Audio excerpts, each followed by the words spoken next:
Welcome to the Appetite for Discussion show with your host, Brendan Crouch. Hey everybody, thanks Julius, and thanks to everybody who is listening now on Facebook Live and who will be joining in, hopefully, on this special edition here of the Appetite for Discussion discussion show. So for those of you who know or maybe don't know, the reason we're doing this is because we had Julius and I had the fortunate opportunity last night to interview Marcus Lemonis. He's the CEO of Camping World in Gander Mountain, and he's also his show, The Prophet, is on TV. Most of you probably have seen that or at least heard of it. And there's a controversy going on in our town, and there's a few other towns across the U.S. Because of flag size that Camping World flies, and it is a violation of the city ordinance.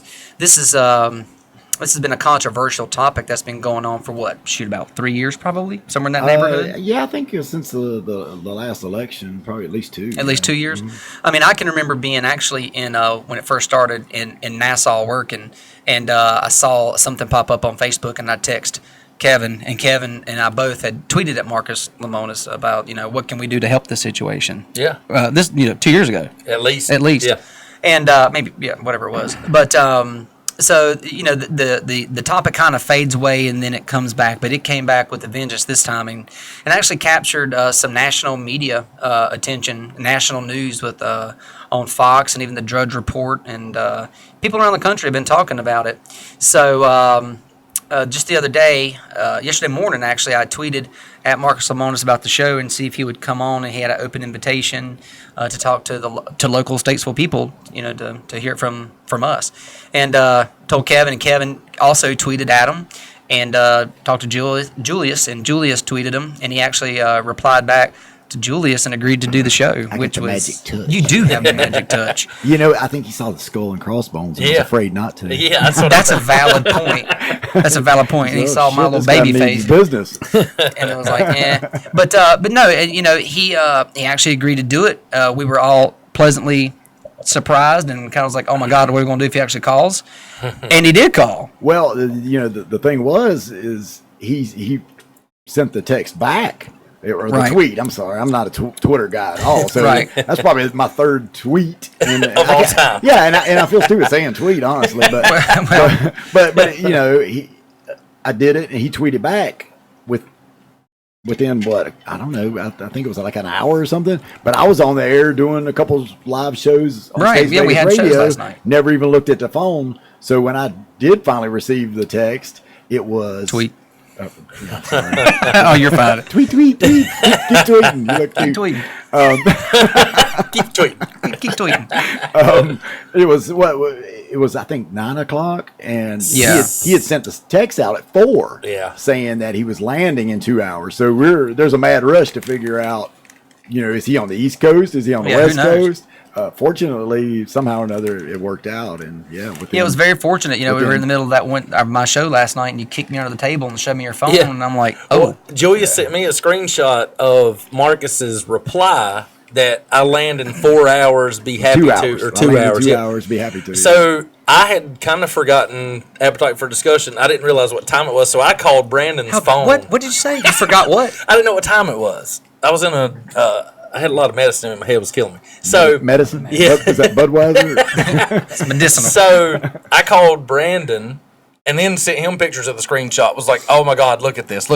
Well, I'd stuck the phone kind of in his face mid-show, and apologies to our guest on the. Yeah, and I do want to say that apologies to Parks and Parks Collins and Bill Day. There was a little bit of a distraction. Yeah, just last night. A 10-second little pause, But you know what? They had a great show, and I enjoyed it. And, they did a good job. And that's going to be up here soon. And for you normally, guys to listen to. Brandon knows I don't like to interfere with his show at all. Right. But I had to show it to him, and he's like looking, and then he's like, "Oh shit, what's going on here?" And then you were texting me and was like, I don't know if we still have time or what. So you was like, hey, well, I wasn't sure about the time. Right, and you were like, hey, to Marcus, you were like, hey, if this is still good, here's my number. Yeah. So then I retweeted that and said, hey, AFD, hashtag AFD, appetite for discussion. Had to throw that out there. Yeah. Thanks, sir. I said, is over now. The mics are open and the phone is open. Yeah. And then he tweeted back and was like, calling now. Yeah. And I didn't even see that. Yeah, and then Brandon sent me a text and basically was like, holy shit, Marcus Lemonis is on the phone. You're well, right. We didn't see the calling now, so we're sitting here trying to figure out. And, of course, like I said, being, a rookie to Twitter. Damn it, I can't get that right. It's okay. We have to keep talking about Twitter. No, I'm not saying it anymore. Being a rookie to that form of social media. No matter what, we're going back to Tumblr. Yeah, right. What the hell was I saying? Basically, the notification, you didn't see it, and then what do you do? Right. Well, we didn't have a chance to set up. Oh, being a rookie to that social media form, I was worried that I put my phone number out there, that me and you were going to log on air, be ready, and then some clown is going to, say. You didn't text me. It was like, can somebody prank call? Yeah, I'm a Marcus. Marcus Lemonis. Fortunately for us, it took about one second to figure out. Yeah, if you ever listen to the show The Prophet, and I've watched it for years, to me he has a distinctive voice and how he talks and enunciates. So within the first 2 words, I looked at you. It was him, and luckily he gave us a couple minutes to plug in and get things going. And interestingly enough, when he tweeted calling now, out of that whole thread on Twitter last night and today, that calling now has been retweeted the most out of anything in that whole conversation. Wow. So I don't know if people were just like, I haven't even oh crap, he's calling. I sent him a message thanking him. Yeah, I tweeted him. Well, he thanked you guys for interviewing him, which I thought was amazing. Great. And in that same path, honestly, Marcus doesn't need to come on our show, our little tiny radio podcast show. That guy can pick up the phone. He can go on NBC, CNN, Fox, WSOC in Charlotte. Yeah, he can go anywhere he wants. Any local affiliate. But I think what drew him to us was the fact that we are a Statesville station. Right. Absolutely. I think so. And I think he appreciated we were Statesville citizens. That's right. And we care. Yeah. And it's not our first time reaching out to him, whether he remembered that, probably not.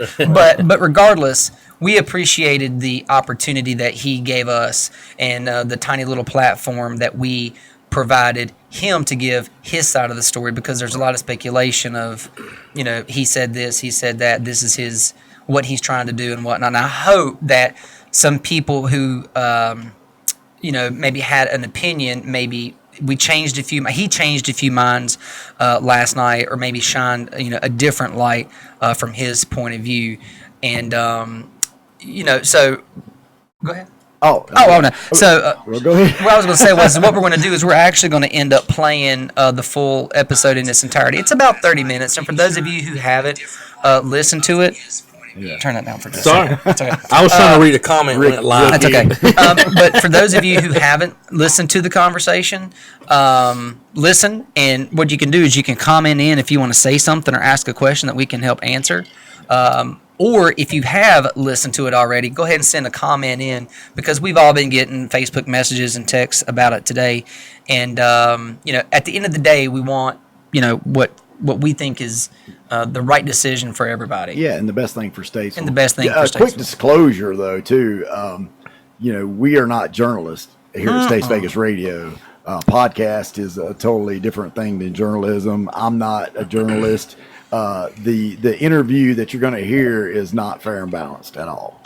Me and you, well, not to say that we don't ask some questions that have been brought up by people that don't support it. Right. Well, I think a lot of the questions. But it's obvious in the interview that me and you are on the same page. Well, yeah. We obviously are in favor of letting the flag fly and change the ordinance. Well, I'm thinking we're going to catch it. Well, and that's fine, and we can catch it. However, I feel like for those who have listened or who will listen here in just a moment, I feel like I took an opportunity to maybe pose some questions or some comments from the naysayers that they've said. Exactly. And so I think their voice needs to be heard too, and maybe it does some clarification. And most of the interview was him responding to those complaints, those concerns by the people that say it's all about marketing. He talks a lot about that. Yeah. The timeline of when he started the business, to me, which is one of the most important things. I think you hear that, like he just wanted to put the flag up after the ordinance came into place. Right. I think there's a lot. Hopefully, it answers a lot of questions and it opens the door. And hopefully, this is again, the whole purpose of one of the purposes of the show is for people to have cordial discourse and having opposite opinions and having that conversation is important. And that's how we get to a resolution. And I hope that we will hear some sort of resolution in the near future. Well, something's going to be done soon. I feel it in my bones. Lee Stillman chimed in and says, "Make him pay." And he can do what he wants to do. I was trying to read that, and that's why my phone was well, I got it bigger over here. You're on Twitch. In the interview, if you listen to the interview, he does say that he will pay the fines. He does. That is part of it. He's glad to pay the fines. Yeah. And and I don't think the fines were ever an issue for him. It's a drop in the pan. And he also did say one more thing too, because people say, "How does it add up to $11,000? He's not been paying them." Well, the way the city does this, and a lot of people don't know this, I just found out today, when they send you a violation letter, it basically tells you it's $50 a day. Doesn't really give an amount. Right. And they start charging you from the day that you receive that violation notice. They don't bill you every single day for it. Right. You're allowed so many days to get that violation before they take it to the next step. So Gander RV never has received a bill. Right. There's not an invoice going to them. So that's another thing that we don't really talk about that in the interview. But he touches on it. Right. But the fact that Statesville doesn't send him a bill, that wasn't brought up. He said he didn't receive one. Well, he said they've never. But it's Statesville's policy not to send one, so it's not. So what I would say for anybody that hasn't heard it yet, and we're getting ready to play it, so if you haven't heard it, you'll get to listen. But the one thing I would say about it is, I've heard the same arguments for like 2 years, and it's like the same 3 or 4 things for the people that are against flying the flag.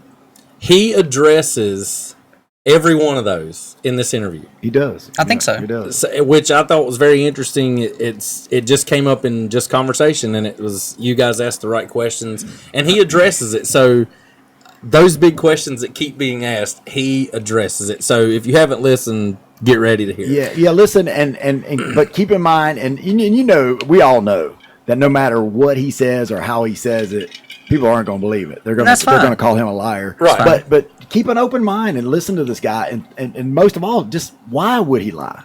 There's no sense. No. I mean, there's no reason for him to tell any story. This guy is a self-made man, got all the money in the world. Yeah. The flag comes down, it probably ain't going to hurt his business any. No. And it's probably not really helping his business. Well, I will tell you that someone called me today and who was listening, and they said, as of today, I will start shopping again at Gander Outdoor. And if I ever buy an RV, it will be from him. Well, good. And he should, especially if you live in Statesville. Absolutely. For sure. I don't want to give too much of it away. I want people. Go ahead. I want to say one more thing. Yeah. So, in the first 30 seconds of the interview, he says something that I'm not going to give away if you've not heard it yet. But no joke, when I listened to it and I thought about him calling in to this, States Vegas Radio, this little radio station we have and all this, him taking the time to call in lets you know that he cares enough about this town and this subject to call in at 10 o'clock at night and talk about it.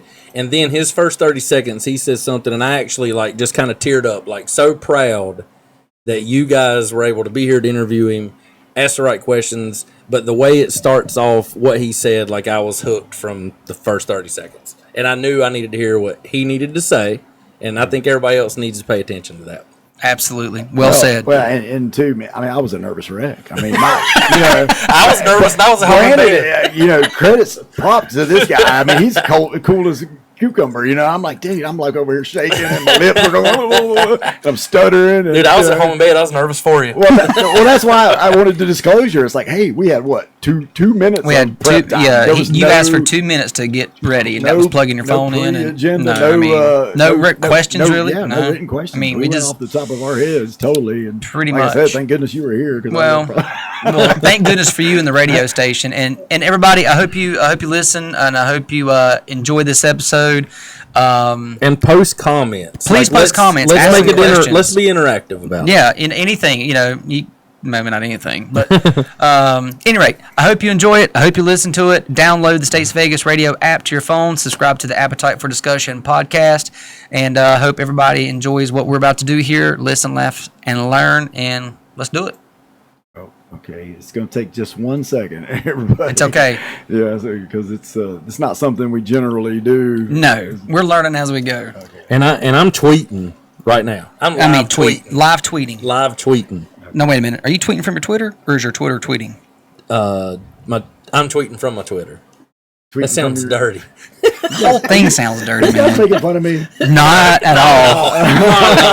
Not at all. I don't even know how to work this twister. Suck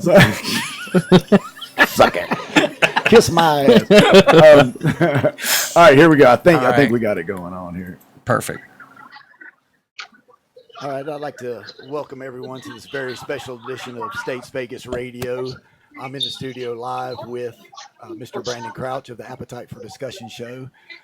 We have a very special person on the phone with us this evening. Yes. Mr. Lemonis. Yes, Mr. Marcus Lemonis. Some of you guys know him from the hit show, The Prophet, and most of you people here in Statesville know him because of Camping World and Gander RV and some of the controversy surrounding the flag that he's flying there at his business.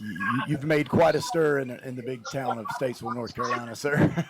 Well, it is a big town. In fact, I remember it. I don't know how long you guys have lived there, but I've been in the RV business for about 17 years now, and about 14 years ago, we made the decision to come to North Carolina, and Statesville was the first place that I picked.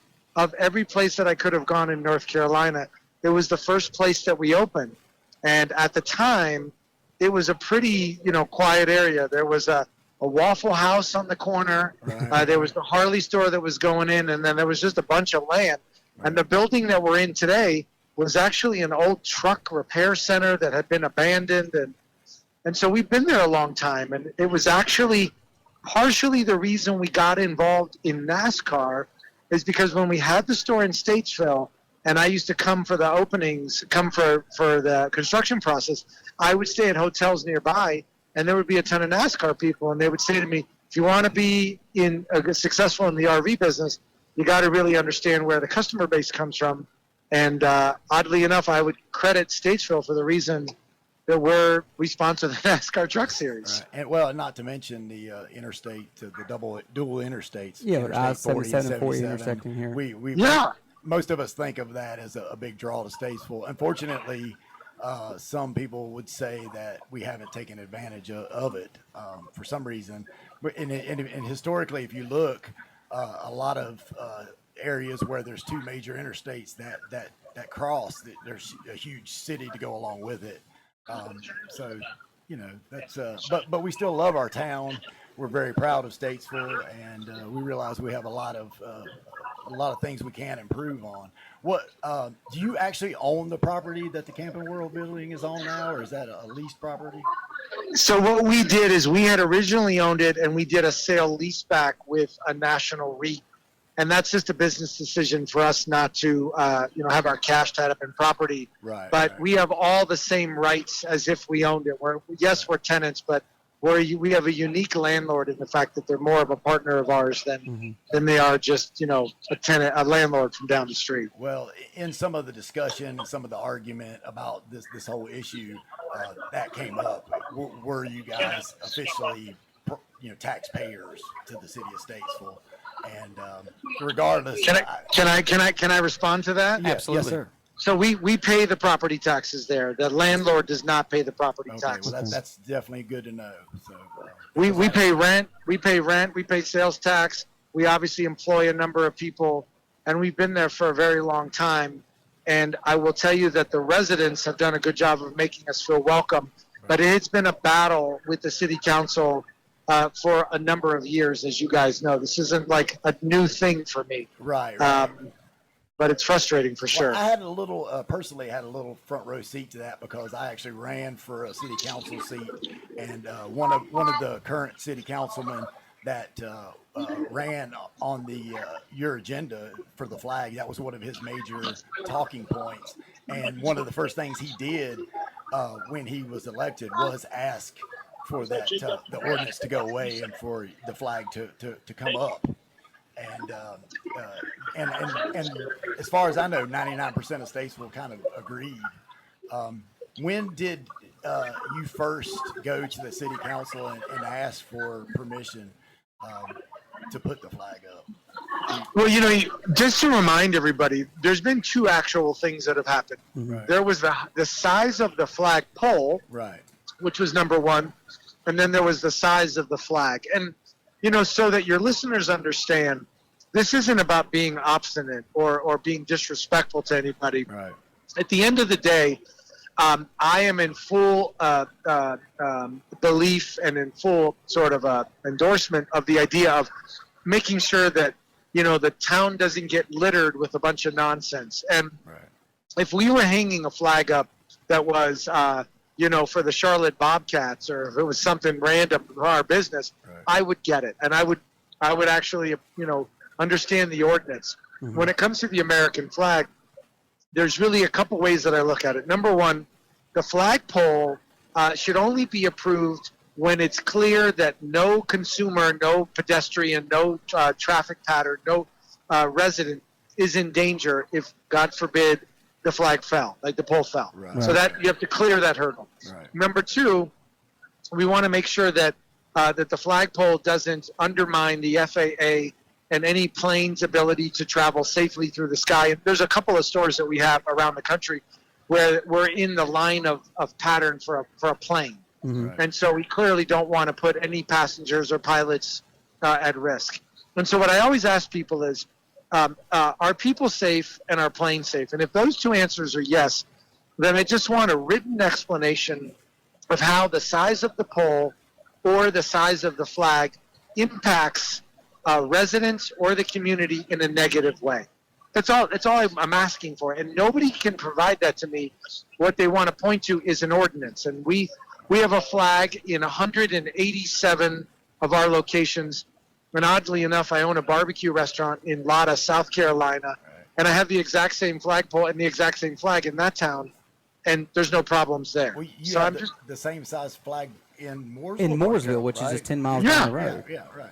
And no, it's actually the same county. It's Iredell County, and you have no issues with the town of Mooresville on that. So does anybody know what the issue is? Well, yeah. So it seems to be. Well, it's more of an argument, and it seems to be going in multiple directions.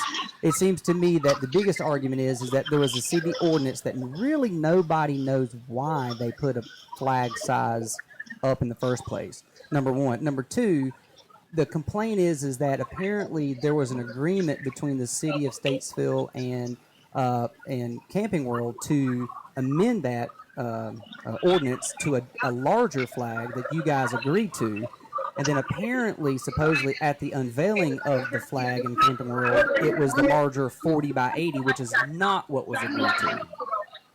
Is that true? And to be candid with you, and you'll find me to be very transparent, I don't know what was agreed to, and I don't know if it was somebody acting on our behalf, sure. But I definitely would have never agreed to it, not under any circumstance. Right. Okay. Because I don't know how you arbitrarily do it. And I guess I would apologize if somebody agreed to a particular size that was acting on behalf of the company erroneously or appropriately. But at the end of the day, everybody knows that we have a flag size and a flagpole size that I put up in all of my businesses, regardless of what they are. And so I'll ask the same question over and over again. I understand the ordinance. Yep. I understand and respect the rule of law. I just need to understand how people are being harmed by the fact that my flag is bigger than the one that's approved by people who probably don't even know how many square feet the flagpole that they approved actually is. And I think that brings some of the questions I've asked, because I'm someone who actually agrees with what you're saying, and the flag should fly. It's not harming anybody. My question is to you, well, several questions. How much does it cost for a flag of that size and the flagpole and the engineering that goes into it? And that's going to lead into another question. So the flagpole is about $90,000, the pole itself. And the flags run us on an annual basis about $30,000 because you have to have multiple flags. And as you would imagine, they rip pretty easy. And so you can see the tattered edge. It happens in a bad storm or in a high wind. And so you got to replace them. And sometimes they can be replaced and sometimes they can be repaired. But on an annual basis, it's about a $30,000 expense. And on a one-time basis, it's a $90,000 expense to put up the flagpole. I could be off by $1,000 here or there, but that's it's in very that range. Expensive. And Huge. My point to that is there's a lot of people on social media who point to say, if they break the rules for you, then what's to stop someone from flying a swastika or an ISIS flag or a flag of hate? And my rebuttal to that is about $100,000. So in all of your 187 cities around the country, have you seen an increase of tennis court size swastika or hate flags being flown? Just because I have of not. someone's I have reading the not. rules. Yeah, I didn't think I so. have not. I have not. But I have not. But to be fair to that argument, I can understand how somebody's fear would exist in that regard. And so my response to them, particularly the city council of Statesville, is then amend the ordinance to allow a flagpole and a flag size of any kind, as long as it is safe, as long as the plane issue is resolved, and really just say it can just be the American flag. Right. The challenge then becomes, okay, if you respect my First Amendment to fly the American flag, why aren't you respecting my rights to fly a flag for NASCAR, or to fly a flag for the state of North Carolina, or for even a flag of negativity? How could you then now start to censor what I put up there? I see that argument. I get it. Sure. I guess I would say, how do all these other cities across America deal with it? And is there something we can learn from in Statesville that would help us get comfortable with the fact that probably the likelihood is low? Well, yeah, absolutely. I mean, and again, you've seen zero. And even with the new ordinance that the city granted you guys to fly a larger flag, we haven't seen a spike in any sort of controversial flags flying. You did mention something about the annual cost of a flag being $30,000. Reading today some of the comments on social media, some of the complaints were that this is all a publicity stunt, and it's to gain attraction to Camping World. And if that Marcus Lemonis really cared about the flag and was a patriot, then he wouldn't let it be flying in the storms, and he would not allow Camping World would not allow the flag to become tethered. And what is your response to that? So let me address that. First of all, the flags have been a part of my life since I was an infant. We owned a car dealership in Miami, Florida. I am from a different country.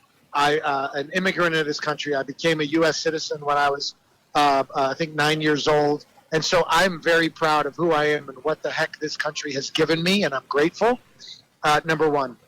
Number two, if you gave me a choice of taking the flag down or taking the sign down off my building, that is the name of my company, I would take the sign off my building first.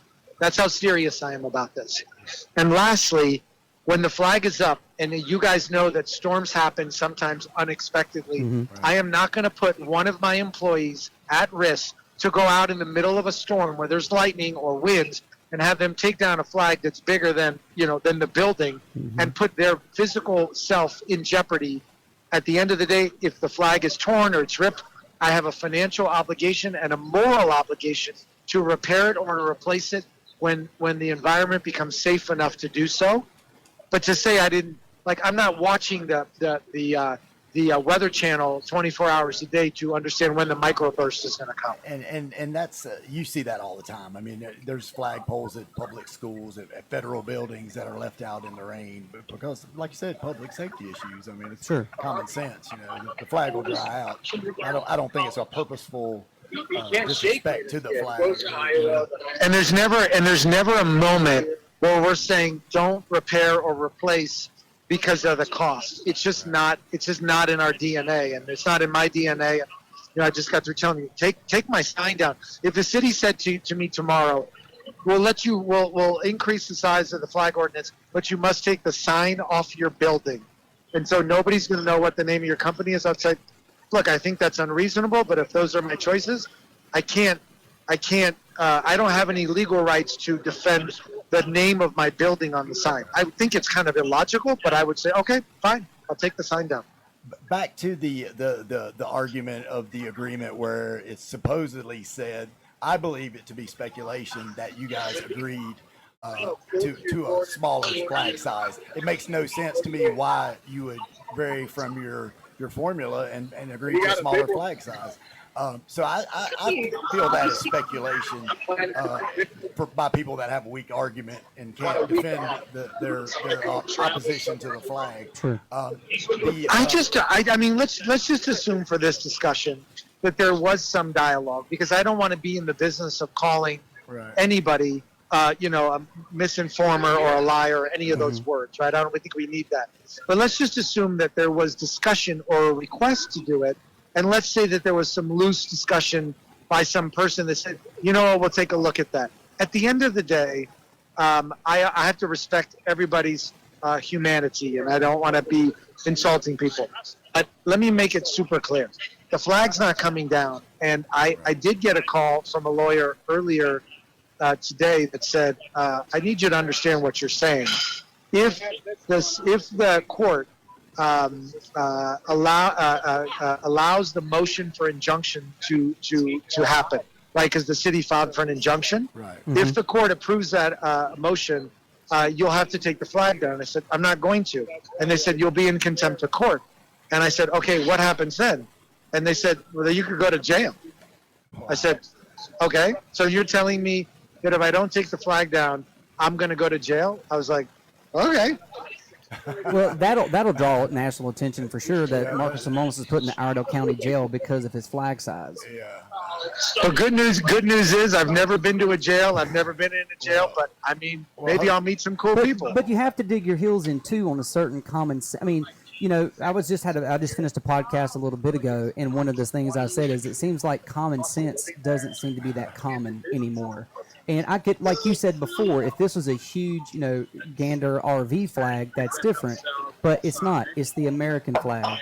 And this is a time in our country, that's the whole premise of my show, is having people of different opinions and different ideas coming to the table and talking to one another and being respectful and listen and be open-minded. We may not agree on everything, but at least we can maybe find some common ground and learn from one another. Well, and it's Memorial Weekend. And it's Memorial Day weekend. And who, and many voices have said the same thing. Who files a lawsuit to take a flag down on the week of Memorial Weekend? I mean, it's almost ludicrous. And, I will fill you in on one thing, Mark. Sorry, Mr. Lemonis. No, Marcus. Marcus, Yeah. thank you for that. The vote, when the councilman that I was referring to earlier called for a vote to change the ordinance, there was a split council. It was the 4 new council members against the 4 old ones. Now, I don't think the 4 old ones particularly had even a clue that there was a ordinance. I'm sure they might have known about it, but it wasn't on their radar. I personally feel like it was more of a battle between the 2 sanctions of our local council, because after they said no, refused it later on after. Which I believe public outcry. Yep. I think they were receiving a lot of favorite part of California. Their constituents saying, "Hey, why did you do this?" That's when they went back to the drawing board and decided that they were going to try to work something out. And instead of just saying, "Okay, we were wrong," and trying to save face, they decided that this compromise would be the way to go. Now, there's speculation that somehow you guys agreed to it, which I would love to see. I mean, some of you speculated that it was in writing that you guys agreed. Yeah, I mean, it was posted on Facebook today. That you actually put it in writing. I don't find that to be factual, but I could be wrong. So, Marcus, let me ask you this: Did Camping World and did you personally know that there was a flag ordinance in town before you guys decided to have a store here? Before we decided to have a store there 14 years ago? The ordinance wasn't in effect 14 years ago. Right. So that's kind of goes back to my point too. So when they had they're bringing a store here, and then all of a sudden this flag ordinance starts. When did you guys first start flying the big American flag? We had it in certain markets, but to be candid with you, I couldn't afford at the time to put them everywhere. I mean, I just, we went through the 2008 and 9 downturn, and our business got really beat up by it, and like all of us, we had a tough couple years. And as we got out of that and the RV business became more popular and we were able to be more profitable, we choose to reinvest our business in other things. And I think in the last 4 years, we invested like some crazy number, like, I don't know, $10 million or something in this concept. And it really started, as I said to you, many moons ago. But I obviously went in city by city because the people that put the flagpole up have to go in and get a permit. Okay, and they have to get a permit and to be an authorized company. And they went and put it in. And I remember at the time, because this isn't the first thing, that the city actually refused the size of the pole. And I told the flag company, I'm sorry, put the flagpole in. They said, well, it's going to be a problem. Will you indemnify us? Will you indemnify us from a lawsuit or from, whatever fines we'll get? I said, I will. And part of the reason I became so animated about it is because we were putting them up all over the country, like everywhere. And all of a sudden it was like, no, not in this town. We had one other town that gave us a hard time. That was Georgetown, Kentucky. It was a suburb of Lexington, excuse me. And that was the only other place where we had like a huge beef about it. In other towns, believe it or not, where the town actually said no to the pole and no to the flag, we put it up anyway. And we never heard anything about it. And at the end we put it up anyway. And let me ask you this, Marcus. What would you say to the people that I read today that you are a businessman who is just a bully, who is used to getting their way and being defiant? Well, first of all, I am a business person. I wish I got my way all the time. I'm married, so we all know that we don't get our own way. And number two, the consumers can determine whether my business succeeds or fails, and my employees determine whether my business succeeds or fails. I don't determine that. And so if employees are upset or angry about the way that I'm handling this, then my customers will tell me and my employees will tell me that they're not in favor of it. If I had, this is to be totally honest with you guys, if I had all of my customers and all of my employees, or the lion's share of them, say to me, we will not support your business if you do this, I would want to have a healthy debate. I'd probably have a town hall meeting and invite them to talk to me about why they did not want to do business with me. But to have, I think it's 8 elected officials who I don't even know if they've shopped at my store, ever met me before, know anything about me or my employees or my customers, unilaterally just say, you know what? No, I'm sorry, you can't do it. I look at it differently. Right. My customers own my business. I don't own my business. You were talking about, what do you see as a solution to this problem? Is there a compromise? Give me something that I can take to our council and say, listen, there should be no size restriction on the pole or the size of the American flag, as long as it complies with the FAA. It complies with all the safety regulations that, God forbid, in a storm it would fall in a place that would be, a problem for people. It must comply with safety regulations. It must comply with the FAA, and it must be the American flag. There's a flag in the state of Wisconsin. By the way, my flagpole is 130 feet. There's a flag in the state of Wisconsin, flagpole that's 300 feet. Wow. And so it cost them $2 million to put it in. Wow. If I want to invest $2 million of my own money in putting in the largest flag in the United States or the largest flag in North Carolina, as long as it complies with safety, why would anybody think that's a bad idea? I don't get it. It boggles my mind that anybody could have any kind of opposition to that flag. One more question about the compromise. Now, whether you signed an agreement or not, we do have an ordinance where they charge you $50 a day for breaking the code. Would you be willing to pay that fine if the code was changed in your favor? First of all, I have to pay the fine regardless.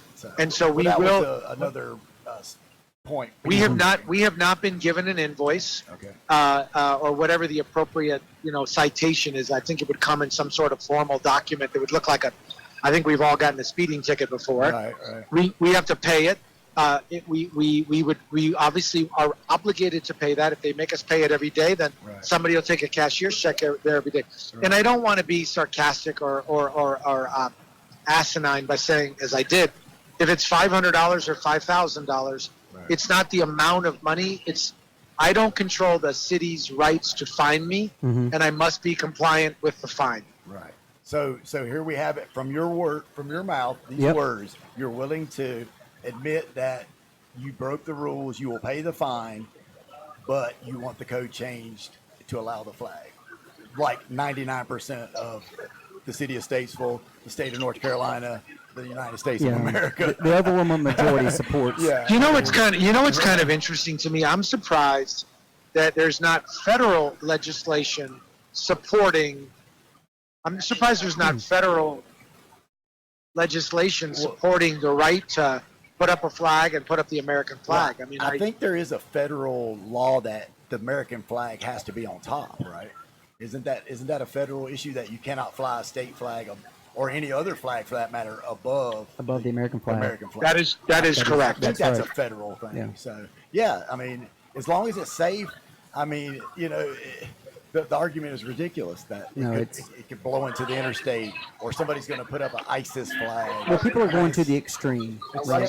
And that's what they're doing. And you know what, guys, in fairness to that argument, because I like to try to be fair, we do live in a world of extremes. Right. And we are living in a world where people would interpret it to their favor. And there are plenty of people that are angry with me, and I'm sad about it, that they're angry with me that I'm, as they've described it, being so defiant. Right. But I think defiance is a relative term. If I was being defiant by saying, I'm going to drive as fast as I want, I'm going to drink at whatever age I want, I'm going to deal drugs, I'm going to hurt people, then obviously that defiance would come with consequences. Defiance to me, this has to be a relative term, and here's the way I think about it. What would my mother say if she knew my mother's not around? What would my mother say if she knew I was doing this? My mom would tell me to, hey, you got to do the right thing. I don't think my mom would be telling me to take the flag down. No, I completely agree. Right. And, it's interesting because someone did make a comment today on Twitter and they referenced, your mom and she raised you better. And I thought that was a little over the line, a little inappropriate. They don't know your mother. Yeah, my mom actually, you know what I would say to them? My mom did raise me better, which is why I'm not bunching. Well, I'm a veteran of the United States Air Force, and in my opinion, thank you for your service. You're welcome. And there is no such thing as too big a flag. And a 6-inch flag or a 60-foot flag means the same to me. Right. And if they say you're using it for marketing, more power to you. Show off your pride for. By the way, can I address that? I want to just address that. If you looked, and there's plenty of research out there. If you went onto YouTube or you went onto our historical digital marketing or you went onto our direct mail or to our newspaper advertising, to our NASCAR advertising, I would like somebody to point out to me where I use the flag as a marketing tool. Nowhere in there in our marketing does it make the flag the center point of what we're doing. Right. Nowhere. I agree. I think it's a terrible argument. I gave that argument to someone today, and I said, for everyone who has that feeling that Marcus and Camping World or Gander RV is doing this, then don't go to a single Memorial Day sale this weekend. Right. Because then they are exploiting Memorial Day and the flag that are hanging outside to get people to come in their stores. And I think most Americans want to do business with a company that supports their country. Of course. And is not afraid to show the love of their country. And look, it's been a tough couple of years. I'm sure you guys are aware for me in terms of, people have interpreted things that I've said and things that I've meant. And I've sort of tried to stay away from it all. At the end of the day, it's very simple for me. I live in a land that gave me permission to come here. It granted me a license, all pun intended, to come here and be a resident of this country. It was not obligated to do so. I am responsible to comply, and I took it a step further. I'm responsible to do something. I employ 21,000 people across the country. Not a big deal. but it's a big responsibility. I make a lot of mistakes. I do a lot of things that I shouldn't. I say things that I shouldn't, and I'm human. And if I do, I apologize. On this one, I'm not budging. And I don't blame you. And that is a big deal, the 21,000, because you're putting food, you're giving those people insurance, you're putting a roof over their head, so it's a big deal to them, and I know they appreciate it. But in the same vein of misinformation, is there anything that you feel like you've been misquoted or misrepresented? Because you're right, you have taken some heat here recently about some stuff. Is there anything over this issue in particular that you feel like is not true that you would like to correct? On this issue in particular, sure. No, I just don't want people thinking that this is a marketing stunt, because I don't have billboards all around. Look at my flag. Look at my flag. Come see my big flag. Right. I'm not living in an environment where I'm talking about my flag. I'm not the one that sued me, right? Like, I got sued for my flag. I'm not the one that created all this discussion about the flag. The city created it by filing a lawsuit. Right. You're exactly right. Right. I was listening. There was reading today, and they were really giving you down the road about something you said you didn't say about Trump supporters don't come in my store. Yep, not true. Didn't say that. Right. And, that'd be like Michael Jordan said, why does he take a stance? He's like, because Republicans buy sneakers too. So, I mean, at the end of the day, here's the deal. At the end of the day, and by the way, people don't even know how I vote. They don't know what I'm registered as. People like to speculate. Right. At the end of the day, everybody puts on their pants the same way. We all have our different views. I respect everybody's opinion, as long as, I want to be super clear, as long as it's not harmful or hurtful to other people. That's where the line is clear for me. I don't want to be hurting people or making them feel bad or putting them in danger. Other than that, we could disagree on immigration, we could disagree on healthcare, we could disagree on the economy, and I think that's healthy. Right, it's when we disagree about hurting people, and nobody in this country, including the President of the United States, is ever advocated for hurting people. And I've ever heard it or seen it. I've never heard or seen him ever say anything. He has his own opinions. Sure. I respect them. I don't always have to agree with them. Right. I didn't always agree with Obama. Doesn't matter. I'm not the president. I'm just a citizen that has to comply with who the president is. And you're doing great things for our country and our city, and we really need to show you that appreciation by changing this code and letting that flag fly.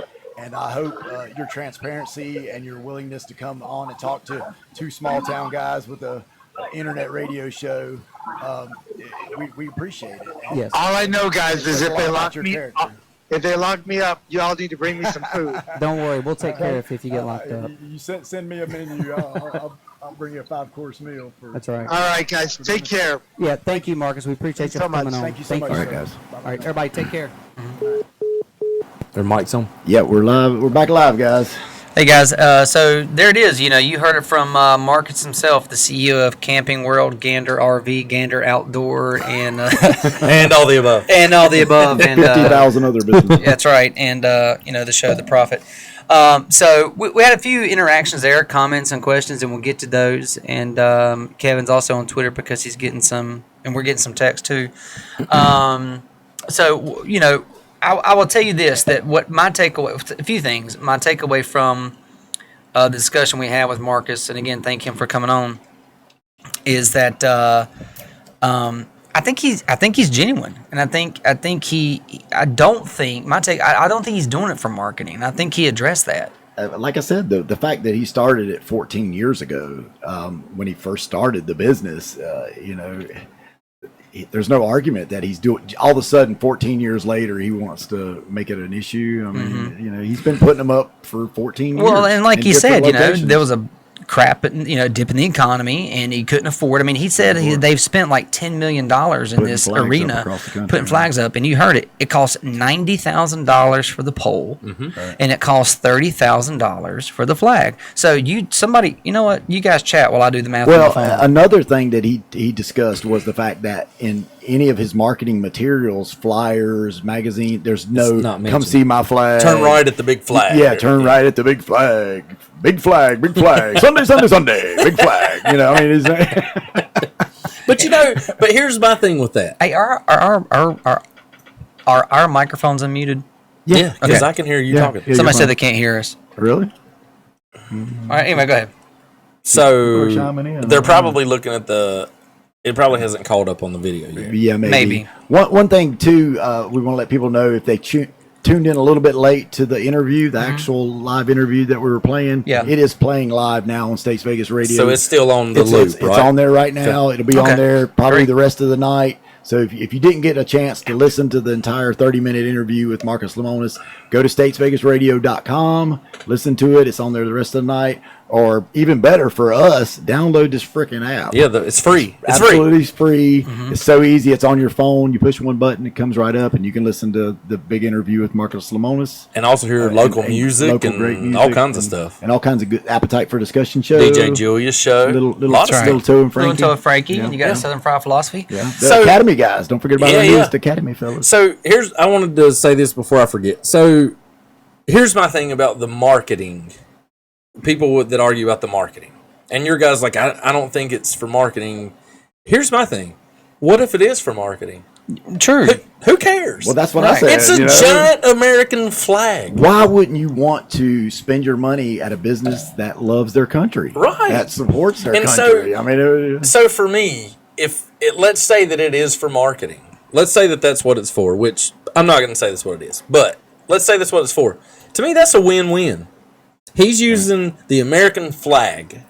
He's not flying the Gander flag like he addressed in that. It's an American flag. So if it is marketing, great for him. People notice it. Oh, that must be Gander RV. When I ride down the interstate and I see it, it makes me feel happy. So it's a win-win. We get to see a giant American flag. I pass that flag twice a day, every day driving all the way to Charlotte. And I will tell you, there is not a moment or a day that I go by that I don't turn my head to the left and look and have a negative feeling. There's a happiness. I mean, it's proud, my kids comment every time we go by it. And here's a quick story. I grew up in Mooresville till I was 15 years old before I moved to Statesville.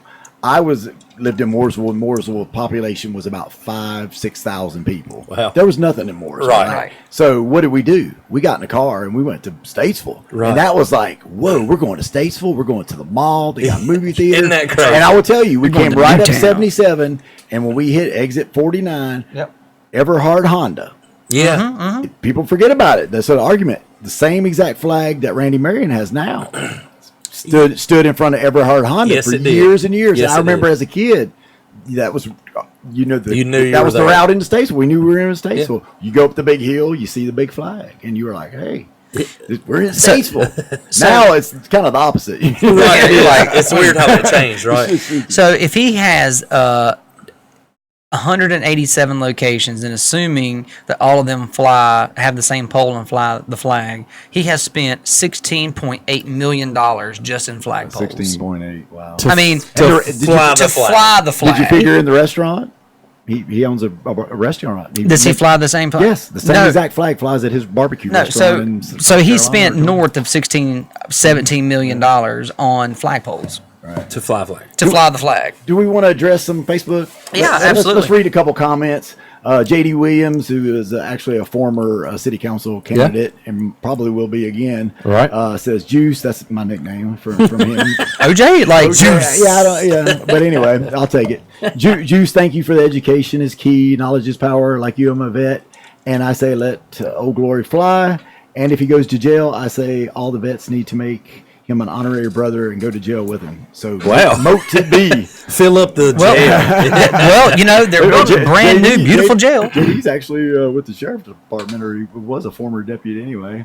Bo says he can hear us. We'll get past that. Thank you, Bo, for listening. Absolutely. And thank everybody for tuning in and listening. We appreciate everything Bo does for States Vegas Radio as well. Yeah. Somebody asked, why did President Trump even come up into the conversation? I will tell you, because I'm glad whoever asked that, I don't see it, but thank you for asking that, because yesterday and today, a lot of the comments on especially social media and Twitter specifically stated that you turned your back. I'm paraphrasing. You turned your back against Republicans. You said, or Trump supporters.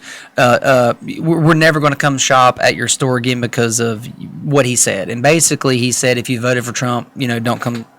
Supposedly, he said, if you voted for Trump, don't come shop at my store, you're not welcome, or whatever it was, or something to that effect. So there was a lot of responses to that on Twitter, especially, and then on some of the Facebook posts and stuff like that. People kept referencing, even this morning.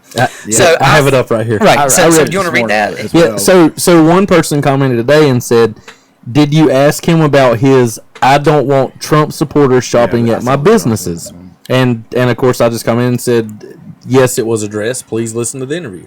Exactly. So, one of the things I did is I read through a lot of the negative comments or just questions that people pose, and you should actually absolutely question and pose challenging questions, and that's what I wanted to do, because I feel like if he would have went on a major news network, they wouldn't ask those questions because they're not reading it, because they're not tuned in to local people here. Right. And a lot of those comments were coming from locals, even with the the possibility of flying a hate flag that would be that size. Right. So I tried to keep it to Statesville, but I thought it was also appropriate to because he has been apparently misquoted about that Trump comment. So I was just wondering to him, had he been misquoted about his stance on the flag.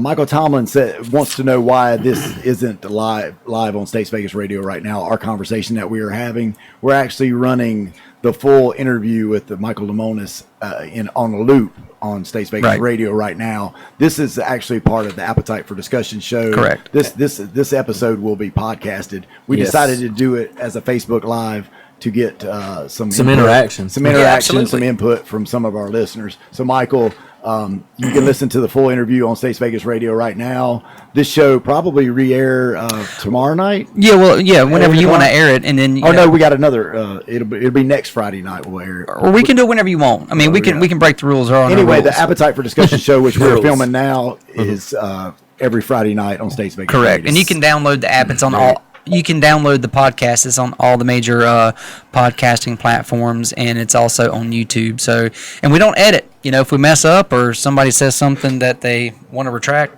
too late, because it's out there. Back to the Trump issue. Yes.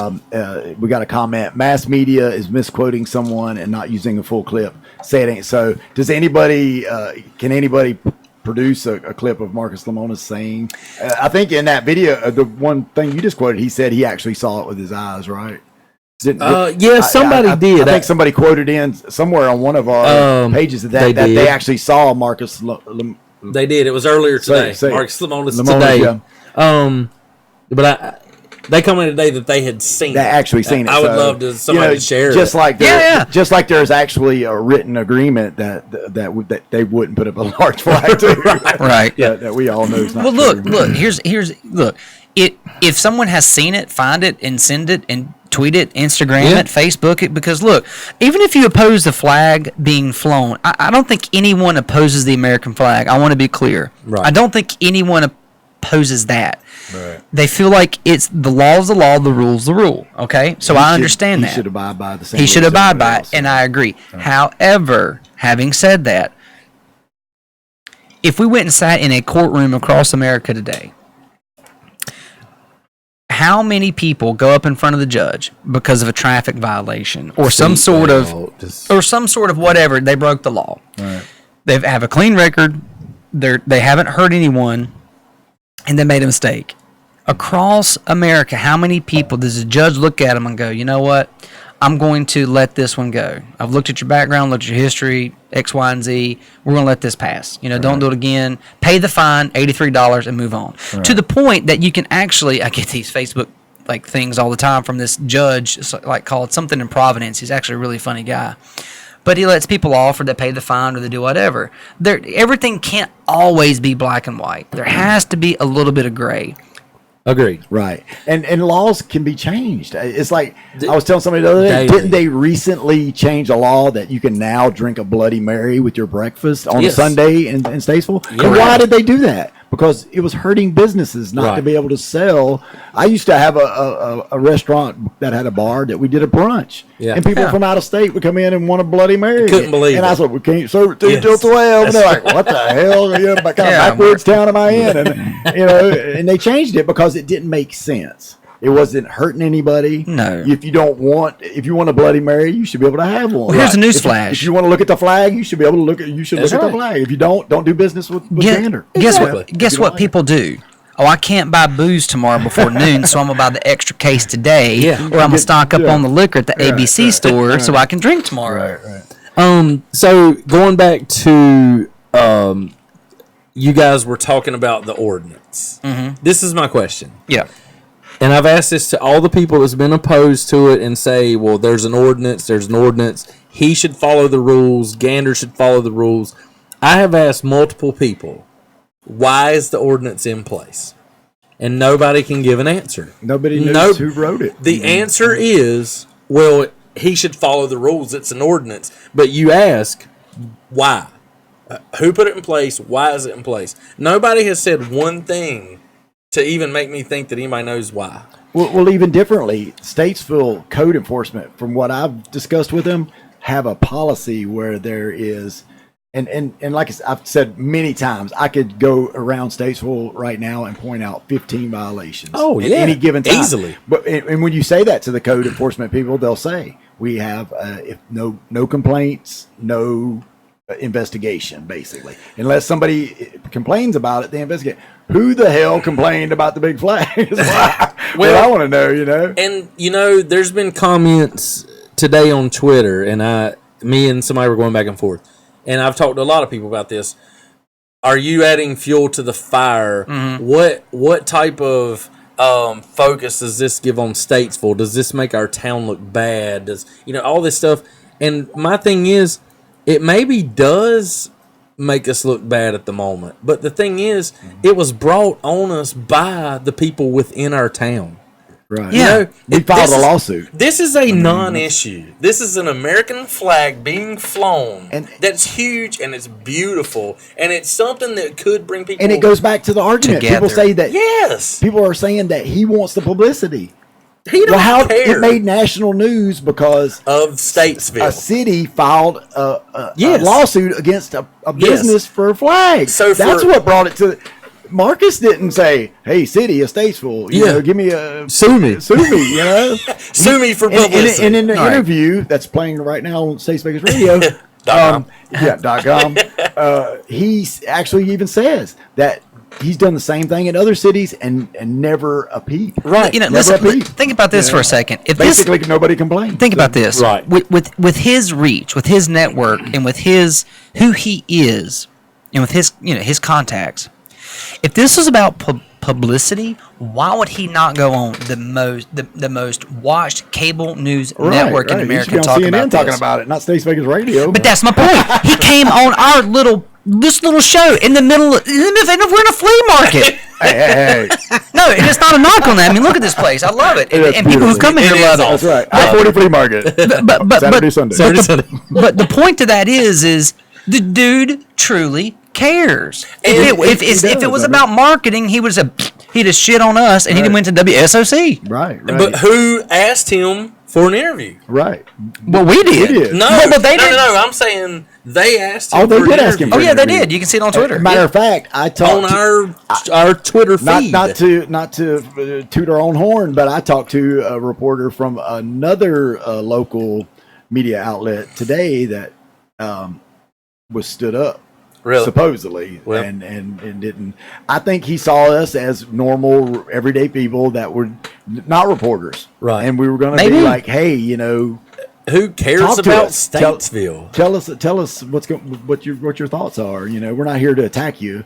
We want to find out." Well, we didn't attack him, but I had a phone call today that said they were proud that tough questions were asked, or people who had controversial, comments, we asked them, and the guy didn't hold back. I mean, he could have. I mean, I don't think he bullshitted us. He could have. I mean, I don't think so. And look, the guy. Anybody that's heard that interview, they can hear the sincerity. Surely, unless he's a sociopath, a liar.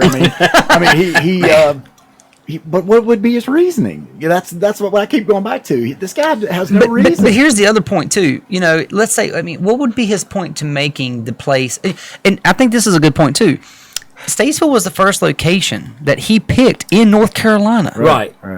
Handpicked, and he knew the location. He actually remembered it. He talked about the Waffle House and the Harley store. He's been to Statesville. He's not sitting in an office building somewhere sending people out. He actually said came he here. used to come out when they would break ground, start the building construction, Right. and he straight up said there was really nothing there. There was a Waffle House on the corner, a Harley store. I mean, he knew, and that was 14 years ago, and he remembered. So I mean, give the guy a little bit of credit. And when I posted on Twitter just a little bit ago about sending your questions, he's retweeting it. So, I mean, he's following it. He's following it. He loves my tweets. He retweets. He likes it. This is a major issue in his life that he doesn't want to be an issue. You know what's gonna make this all beautiful and work when Marcus flies here and he meets with the city council and he and Costi shake hands and they raise that flag at Camping World together and brings the community that's together. Already happened one time. Well, no, but Marcus wasn't here. No, Marcus wasn't here. While DJ Julius is playing music, and it turns into a party. That's right. But no, I mean, I think it would be an incredible symbolic gesture. We got a couple more. Stephanie Sherrill-Meyer chimes in. That's my neighbor. When the flag issue shows up on Fox News, not local Fox, we really look bad. And that's the whole point of everything. I mean, it is. When you hit national news, it's not a good thing. No. Especially when it's a negative. When it's a negative. You don't want any bad press. I mean, for the city, when you're trying to, especially, let's face it. I mean, we have our share of issues. We have, of course, everybody does. Well, but maybe a little bit more than others. Our growth issue is we're really struggling with growth, and cost of living and average income is a huge problem with our town right now. We want companies to come here. That is our number one issue. Is we need more of a tax base by having bigger companies come to town. And one of the biggest companies in the states where you're going to attack. Yeah. I mean, that's just counterproductive if you ask me. So on Facebook now, somebody just posted, and it wasn't in a response to anything we did. They just posted it. It says confirmed it's not a publicity stunt, and it has a picture of Camping World, Better Business Bureau, and it says kidding, but they're still breaking the law. Okay. And that goes back to my whole point. It's not a law, it's a code. It is. And who cares? What does it matter? Who did it hurt? Did that flag flying hurt anyone today? Didn't there be a law that women couldn't cross the street without a hat on or something? Absolutely. God forbid we let that one slide. So here's what I want. That's a good point. So you ask people about this code and all this, and why is it here? Why is it here? And nobody has an answer. So my question is, for those people that are saying, if you allow this guy to fly this huge flag, you open the door for anybody that wants to fly this flag. Mm-hmm. Well, what about if you allow people to put codes in place that make no sense? You also open the door for them to put any code or anything they want in place at any time. Well, so they can just come in and say, hey, you can't fly this flag. Well, tomorrow they might say, hey, you can't park on the right side of East Broad Street. You just hit me, Kevin, and I gotta preach. All right, go for it. Go ahead. We're going to church. Stand up. We're going to church. Stand up. As someone that follows local politics and was in the local election 2 years ago, right. I lost, or whatever. But I voted for you. Well, thank you, sir. Yeah. One thing you're not my district, and I voted for you. One thing exactly. You wouldn't believe how many people lived in Union Grove voted for me. I was like, well, I mean, you can't ask for an ID. I voted for you. Hey, but what I was going to say, one of the main things that struck me to vote was the lack of voting. Yeah, and definitely. And it was right after the last election, the same election that we're going to have in October of this year. Mm-hmm. 3 of the 4 councilmen that voted against the flag, I'm not going to mention names. I've been asked to say their names. Yeah, it's not real hard to figure out who they are. But let me ask you this. Let me stop you. Okay. But don't you think people should know that? Well, it's so easy to say, and I don't really. Well, you write down, I'll say it. Okay. So, I don't think it's our place. Okay. Well, yeah, I don't want to say and that's fine. But don't you think it should be easier for people, for local politics and even larger politics, to go to citystatesville.com or whatever it is and find the people's voting record? Can we do that? Yes, you can do that. But what I'm saying... Good. Then we need to let people know that. The voting record means nothing if you... The 3 people I'm talking about, the last election years ago, the same 3 guys that voted against this flag Not to mention the other controversies that we've had with fist fights in the city council chambers. That was on the national news as well. I can name off a list. But anyway, what I'm saying, 592 total votes. Yeah. That's a for shame. 3 wards. Yeah, that's a shame. All 3 of these gentlemen got into that seat with less than 200 votes apiece. If you think about And a couple of them, one of them, been in that seat for 30 years almost. more people with come through your 200 flea votes. market on a Saturday. Then came to vote. Yeah, By like 9 o'clock in the morning. we've had more viewers on this Facebook Live than voted. You know, and people complain. But I will say, in the defense of the local voter, the ward system is tremendously confusing. Yeah. People don't know what ward they live in. That's true. And they don't know that there's an election. The only thing, if you go vote in October, you have to live in one of those 3 wards, and you get to 1 vote. Right. So people are like, am I going to drive to the polls, go in there, and make 1 check and leave? Yes, do it. Yes, you should, but... And the ones that do go vote for the name that they recognize. That's fair. I met with people I worked the polls every day, and there would be people that walk up and had no idea who they were going to vote for. Right. And they were given a piece of paper that said, vote for me and vote for this guy right here. And they went in and did it. Yeah. And there was, Without knowing anything and about there was a few times that I had other... Is that called meddling? I've had... No, you guys totally... No, it's totally fine. You can do There it. was actually a list. Vote for me. There Here's was a actually sucker. lists that different guys were giving out that said, vote for all these people on the list. You know, that's their right to do that. But you wouldn't believe how many people would No, I vote think it's for the fair. people on the list. Yeah. But I was at the other end of it. I know some of the votes that I received were from a fellow council member saying, "Hey, vote for me and vote for this guy right here. He's cool." So basically, you and guys. I got So some here's the votes thing. that way. So basically, you guys were on an island of Survivor, and you had your I coalition. got the vote. Yeah, That's Yes. right. That's right. We had to We're on come a team. together. We're on That's a right. team. But the point is, 592 people put in 3 guys that are controlling our tax dollars. I want for people to 4 think about that. years, And that's for 4 years. awful. I mean, that's awful. That's Find out embarrassing. what ward you live in, and if you live And in that vote. ward, vote. Even But if better you vote wrong, just go vote. find Just go out- vote. Yeah, at least that. But Yeah. find out what the candidates are about, and they're past. You know, Sure. 30-year voting record is a lot of votes. It's telltale, A lot of yeah. stuff to say. Oh. But It should be easy. Off easy that, to find. people go vote. Yeah. Don't complain about these flag issues, these parking deck issues, these crazy issues. Oh, I said Started I on said that the parking deck. Don't get me started. Go vote. That's the number one way to take care of it before You know, it's too late. I have someone who is interested in being a guest, and I want to come in and talk about local politics, and we're absolutely going to do it. So if you're listening, you know who you taking are. that It's out. happening, buddy. Debate. Kevin, you're working the board. But Bo Alexander asked a good question. So whom or what is holding Statesville back? I think I mean, The people by not the voting. people. I would say You know, so. we're our own worst enemy. we're our own worst Yeah, enemy. Agreed. We like to complain and don't. And same thing with the retail businesses. They'll say and local businesses. They'll say there's nothing to do in Statesville. There's no shopping. There's no. You know, I had a discussion with a good friend of mine, Roger Seacrest. He opened up an escape room at Statesville. Yeah. World class place. This place is unbelievable. And you know, most of his business comes from out of town. He has Yeah. to market to get people out of town to go. And people say there's nothing to do on the weekends in Statesville. Well, if You they know, keep you got- saying that, how they're many- not paying attention. I mean, Right, right off the right. top of my head, there's 12 places that you can Right. go listen to live music almost on Right. every Well, and night that's in pretty Statesville. recent. So, you Yeah, know, we well, have- that's we have to fair. address that. Well, it's recent, but most of the people who are saying, "Well, no, Statesville," they're not 65 years old. But they're our age and younger. But I will say also, no offense to those businesses, but those businesses are a little easier to frequent because they have the goods, the beer, you know, and the excitement. Remember these small business people that are mom and pops. That, Absolutely. Sure. That you know, you might be able to go to Walmart and get it cheaper. But you know, what are you doing with that money? Where's that money going? well, you always want to try your best to support local, but support there are local all over states. Right, There but are small local businesses all over this But that town. brings another point that people have to go shop at Walmart because the median income in this town is so low. Well, that's They can't afford. They can't afford to go correct. pay another You are correct. $1.50 Right, right. over here because they need to go save that. Teresa, can't, is that Layton? ask a question. Whose money will be used to sue?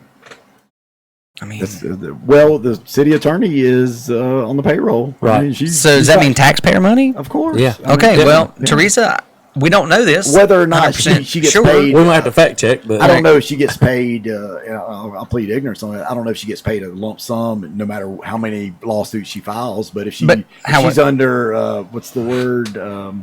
Retainer. Retainer. She's a retainer for the city. I don't know if she is. Then yeah, she's charging by the hour.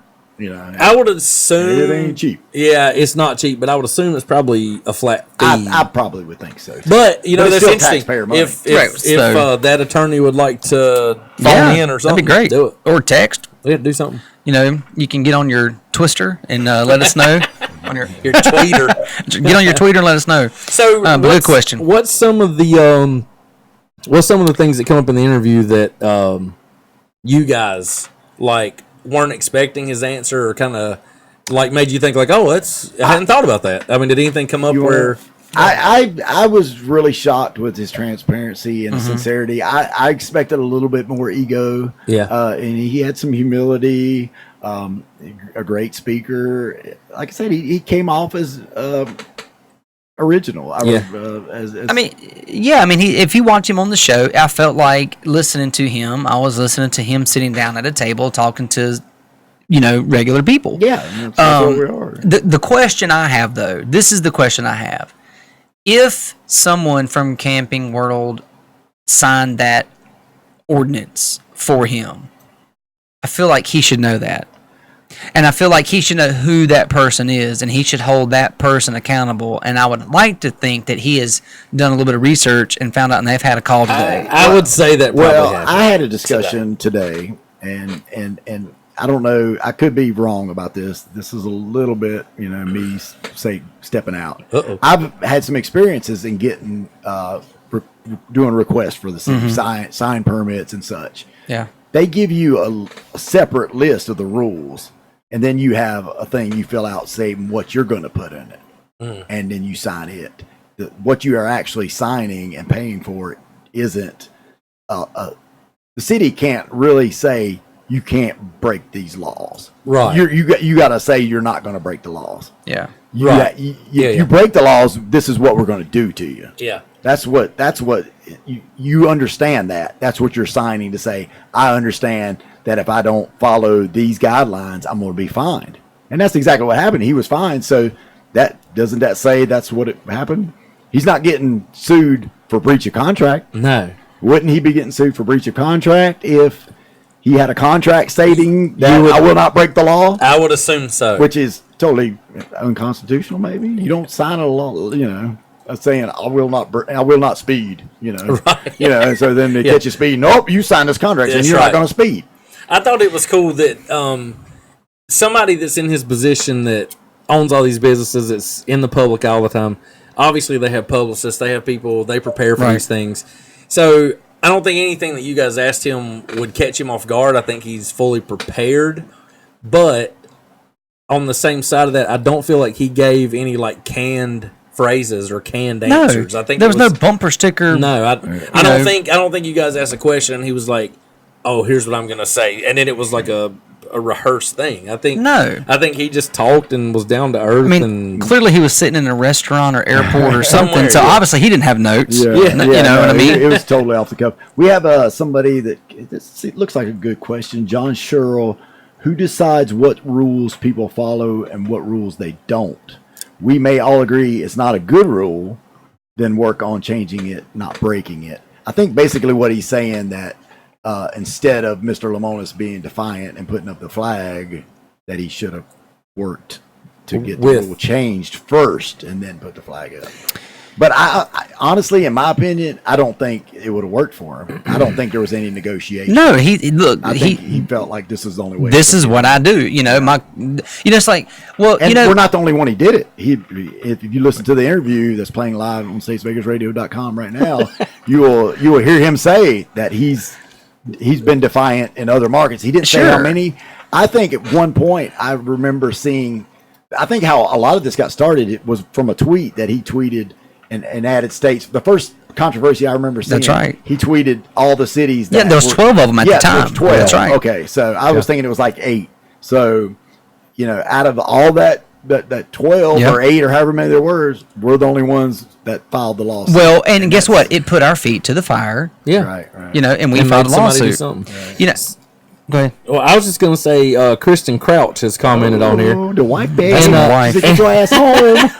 These kids are driving me crazy. And one of the reasons I want to bring it up is because it's something that I kept telling my wife when we were discussing it. So her comment is, I loved Marcus's passion for our country and that he would take down the sign on the front of his business before he would remove the flag. Right on. That was a mic drop moment. Yes, me too. Was, yeah. And during that 33-minute interview, 32. Don't give us extra credit. Sorry, he said at least 5 to 6 times the flag is not coming down. That's right, and he means it. Let me tell you something.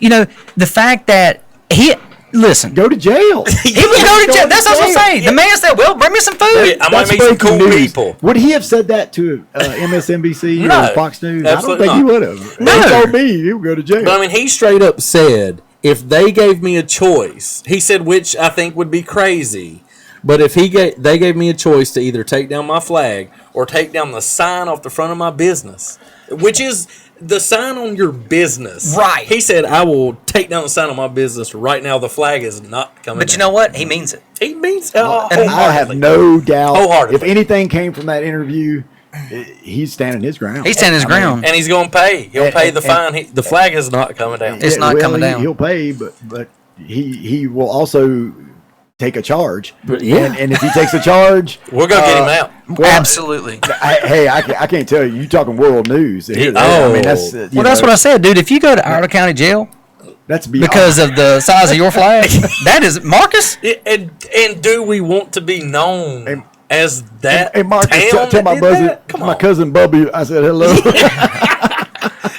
Listen, I've got more than one family member in there. But this is what it all. This is what it all boils down to for me. We shouldn't be sitting here discussing this. As much fun as I'm having with it, as passionate as I feel about it, we should not be having this discussion. No, it is about flying an American flag. Right. What it all boils down to, a person is flying an American flag. Maybe it's bigger than the ordinance and the rules. Yes, it is. It's an American flag. It's beautiful. It's flying. There should be no discussion about it, especially in a time where we need these laws that we've had for years. Weed. I mean, it's a changing world. People are understanding that maybe we need to focus more on real issues and put our money towards real issues like crime. Instead of locking up people for smoking a joint, let's keep these people that are murderers and committing real crimes. Right. Off the street. Absolutely. It's victimless. Well, and a flag is about as victimless as you can get. I just want anybody that's listening, watching, comment. You're not going to get it. I want one person to give me one way that the flag flying has hurt anybody. No, nobody. I just want one answer. And you know who you are. And has any of the 200 flags flying across this country, 187 hurting anybody. And that's just his business. Right. That's right. I've seen many car lots throughout this country. Sure. With there's actually maybe not quite as big, but Randy Marion size big. Yeah, sure. And I've never recall turning on the news some flag fell and hurt somebody. Right. Yeah, and even if it did, it's still they're paying all these ridiculous amounts of money to make sure that it's up to code, that it's strong enough. And so that brings me to this. Sorry to hijack this whole thing. No. But we need some fresh meat. So, I mentioned how people continue to basically come up with the same arguments. Yeah. Another argument they have. Flag. Yeah. So another argument they have is, it's disrespectful for the flag to be flying when it rains, if it gets tethered, if it gets torn, all this stuff. Those same people need to hear the interview because he talks about how much money is spent repairing the flag, taking it down, replacing it. Mm-hmm. These same people are flying flags in front of businesses, schools, houses, wherever, and they're not running out there in the middle of a... I'm sorry, did you say schools? Yeah. As in, like, colleges? Yeah. Where there's a thunderstorm and the flag's flying? Yeah, and all, interesting. all over the place. The federal courthouse. Everywhere. Statesville, you see Everywhere. I mean, and people aren't running out to take them down. But that's what I'm saying. Like, just have some common sense about the whole thing. Michael Tomlin says it's not a flag, it's the flag. And that's true. The flag. Yeah. That's right. It's the United States of America. And it is Memorial Weekend coming up. And I think, speaking of Memorial Weekend, Yes. I think, again, and I said it during the interview to him, for the people who are saying that he's using this for promotion, then I feel for certain those people who feel that way, that is being used for a promotion to get people to come into his business to spend their hard-earned money. Not a single one of them would ever consider going to a Memorial Day weekend sale today to save some money. you're exactly right. Who are flying a flag using red, white, and blue colors and promoting Memorial Day sale. Right. I know for sure in my bones they would never go to a sale that is using the flag as promotion. And let me chime in with this real fast. I don't know, you guys saw my Facebook feed today with the Ride for the Wall. Yeah. We had about 350 veteran bikers that was awesome. going from California to Washington, D.C. 350 at least in the parking lot of the flea market. The discussion was brought up about the flag. And I can tell you right now, and I would say dare anybody to doubt this or argue this. Yeah. That of that 350, you would not find a one that would say take down that damn flag. Oh no, and probably beat your ass if you if you argued about it with them. You know, well, I sure. think you should take it down. You better run your ass out of this parking lot. Right. There's 350 mad vet bikers that died for that. You know, or know somebody that died. Well, of course, yeah, sure. And look, I don't think there's anybody. And again, I think it's not necessarily. Unfortunately, it's being talked about. It's the flag, but it really and truly is the size and it's the ordinance. But again, it comes back to more common sense. It's not hurting anyone. It fits regulations with the FAA, so it's not interfering with aircraft. It's safe. It's safe. Anybody that's had any dealings with the Iredell County Building Department, I can tell you, they're thorough. That flagpole is safe. It's not coming down. And again, if this was about promotion, is there not a better way for him to spend $90,000 at 187 locations plus $30,000 a year of upkeep than a flag? Right. You know? And then look at other camping places. Look at car lots with the big giant balloons, the plastic pennant flagging. I mean, we've all ridden by a car lot and the pennant flagging is broke loose and it's flapping in the wind. And I mean, I can honestly say they've gotten a lot better with that over the years. But back in the day, you saw the cheesiest of balloons, big giant weather balloons floating in the sky. It makes me ask a question. What's better, the big giant? Yeah. What about the floating guy? Yeah. I mean, really. Go back and forth. It makes me wonder though too. Do people really think like I'm not going to go shop at a location that is displaying a flag or promoting a flag or it's red, white, and blue because they feel like, well, I would go shop there, but they're really just using that flag, not a size flag, but just a flag in general or small flags, because they're using it as promotion. They're exploiting the flag to get me to come in. You think people really think that? Right. I mean, do you think that thought goes through somebody's mind? I would go shop there and buy a couch, but I feel like they're flying that ordinance flag that is. Yeah. You're exactly right. I've got a good comment here on Facebook. We got Katie Hannigan McCrary. McCrary, yes. Lovely young lady. I think most people would agree the flag is beautiful and welcome, which is why is it I'm sorry, let me start that again. I think and agree the flag is beautiful and welcome, which is why an approval process would have been followed from the beginning. It would probably have been approved. It did actually go, the original call. And good question, and thank you, Katie. Yeah, thank you. The original call during the city council meeting I watched, John Stafford called for the ordinance to be changed. This was before the flag even went up. There was no flag. Camping World had been denied and didn't put up a flag. But John Stafford wanted it changed so they could. 4 councilmen voted no. The other 4 councilmen voted yes. And the mayor, Costi, who for one of the first times in many, many years had a vote. A lot of people don't know that the council was, pretty much one-sided for years and years. Right. All of a sudden, our mayor is the deal breaker here. He's got to make the decision. He went against the changing of any kind. There was no at this time there was no bargaining chip. After it was turned down, it was put away. Now, what happened after that process is kind of behind closed doors. But at some point in time, behind closed doors, not in a open forum vote, did this take place. But somebody in the council got together and decided, hey, I believe it, like I said before, it's after public backlash. You know, why did you turn down John? Why did you 4 guys say no to a flag? I think they felt the heat. So at some point in time, one side went to the other and said, let's try to work this out. Yeah. It was right. Then it was brought to the like I said, never brought to the council. Behind closed doors, it was agreed upon that we're going to let Camping World put up the same size flag as Randy Marion. That was that. And they But why that? Why that? Because so many people were comparing it to Randy. Well, why is Randy Marion? Why is Randy Marion? Right. Why is Randy Marion? So they were like, well, let's at least let him do the Randy Marion size. But here's my question. Did they ever reach out to Camping World and Marcus Lemonis and go, hey, look, so we have this tiny flag ordinance that nobody knows why. So now we're going to make this arbitrary size that everybody's like, okay, well, there's this flag. You know, did they ever reach out to one another and communicate? I bet the answer is no. One councilman was so eager to have something done that he agreed to what the other side was presenting. Right. He thought, you know, it's better than nothing.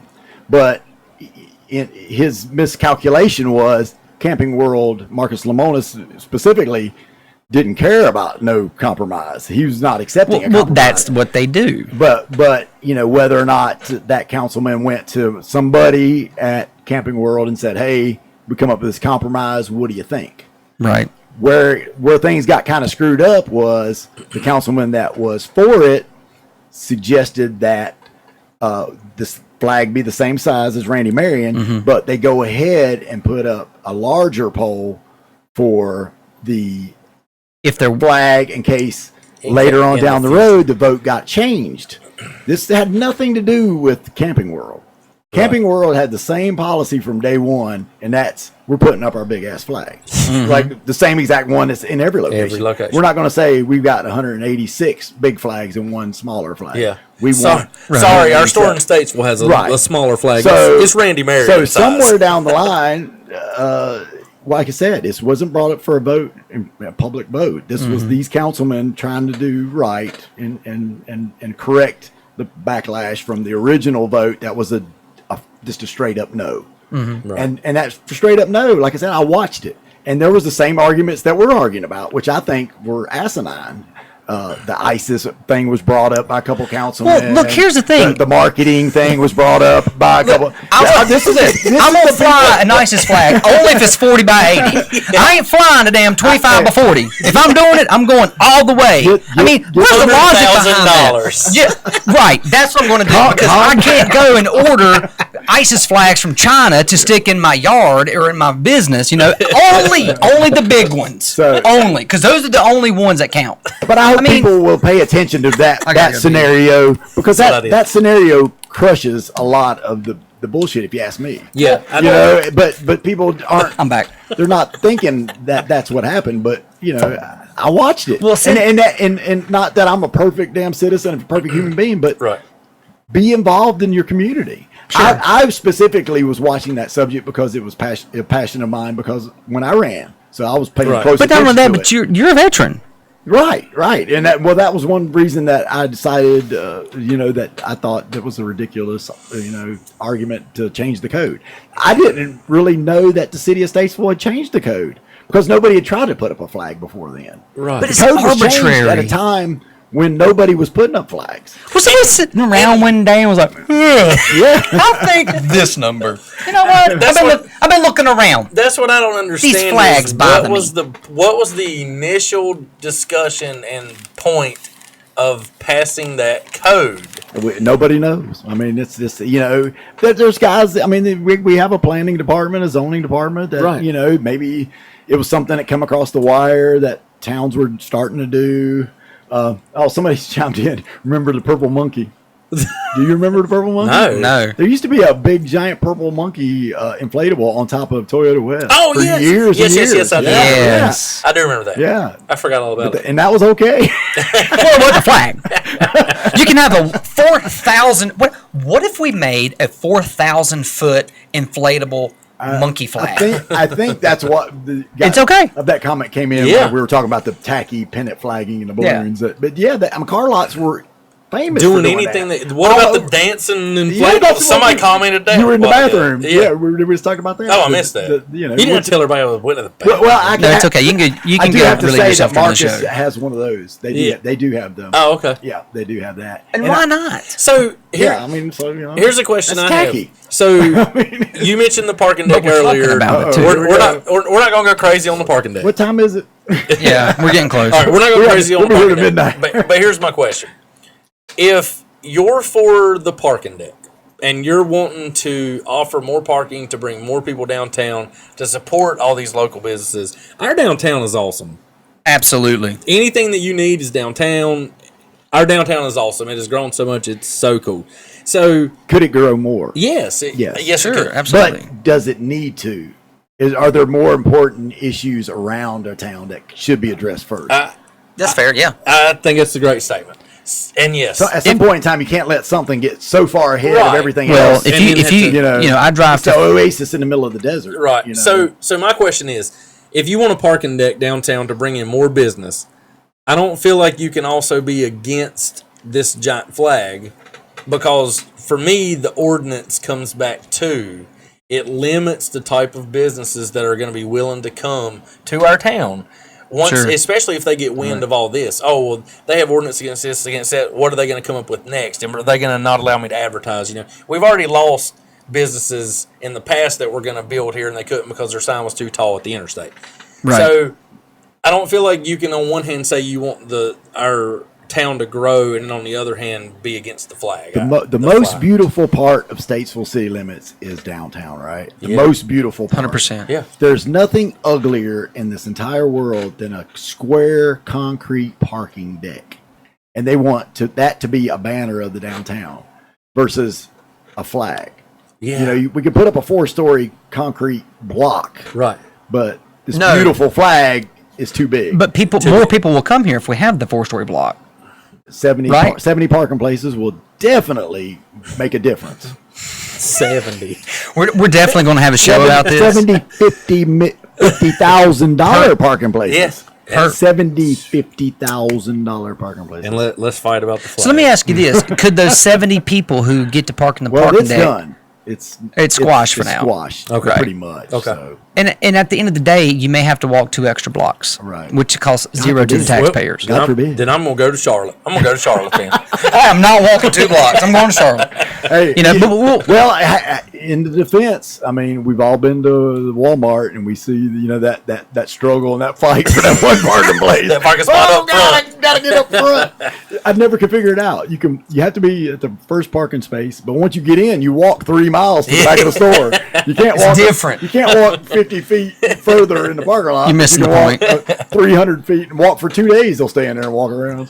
Anyway. So, are we starting to get time out? Well, I Hey, mean, we can stay all night. Yeah, we can stay all night. But I Well, want to make sure that we didn't miss something good or somebody's questions. Well, just I'm before kinda- we get off, I have a question for y'all, so just warn me before you Okay. get off. Sure. No, we'll go ahead. Well, you can go ahead and Answer ask it, the man. Question. We're here. We got a good crowd on Facebook Live right now. and as long as people keep asking questions, we'll do whatever. We need some more comments. We need some questions. Be heard. Facebook Live. Like, this is truly the one time, maybe people don't understand and maybe we're not reaching enough people, but this is like the one time you get to chime in to something and ask a question where people are actually going to respond. Yeah. Maybe not the city council. They could absolutely log on if they wanted to. They probably can't. For legal reasons, or in PS, Marcus Lemonis did retweet you about us talking about this tonight. So somebody, people are listening. Just a quick thing for some of the new people that have logged on to the show. We do have in the title the Marcus Lemonis interview. Yeah. We did play the full interview about halfway through the show. Right. It is currently playing on statesvegasradio.com. Right. Or through our app. It's playing on a loop. It's about a 30-minute interview with Marcus. very informative, something a must hear. It's a must hear. Yeah. It's a must hear if you're a citizen of Statesville and you've been following this controversy. If you know nothing about the controversy, you need to hear. It's made national news. Yeah, what he needs to say. Well, some people. Well, but anyway. That interview's there for you to go check out. And this episode here, too, will probably be uploaded on your podcast platforms for Appetite for Discussion to listen to sometime probably by tomorrow. Right. I just want to make sure people hear that interview. And it's still up there. If anybody is watching and listening now, I'd be interested to hear from somebody who maybe was against flying that big flag and for the city council ordinance. A whole lot of opposition. I would be interested to see if there was anybody that was either on the fence or against it and listened to the interview and maybe has thought differently since the interview. Or the opposite. Or they were opposite, for it, and they were like, well, this guy's a jackass, and I'm definitely against it now. Either way, sure. What did the interview spark up? I just got a comment from Mr. Frederick Foster, a former candidate for city council, who is in opposition to our views. It sounds like the city of Statesville changed the ordinance for Camping World. Then Camping World put up a larger flag and broke the law.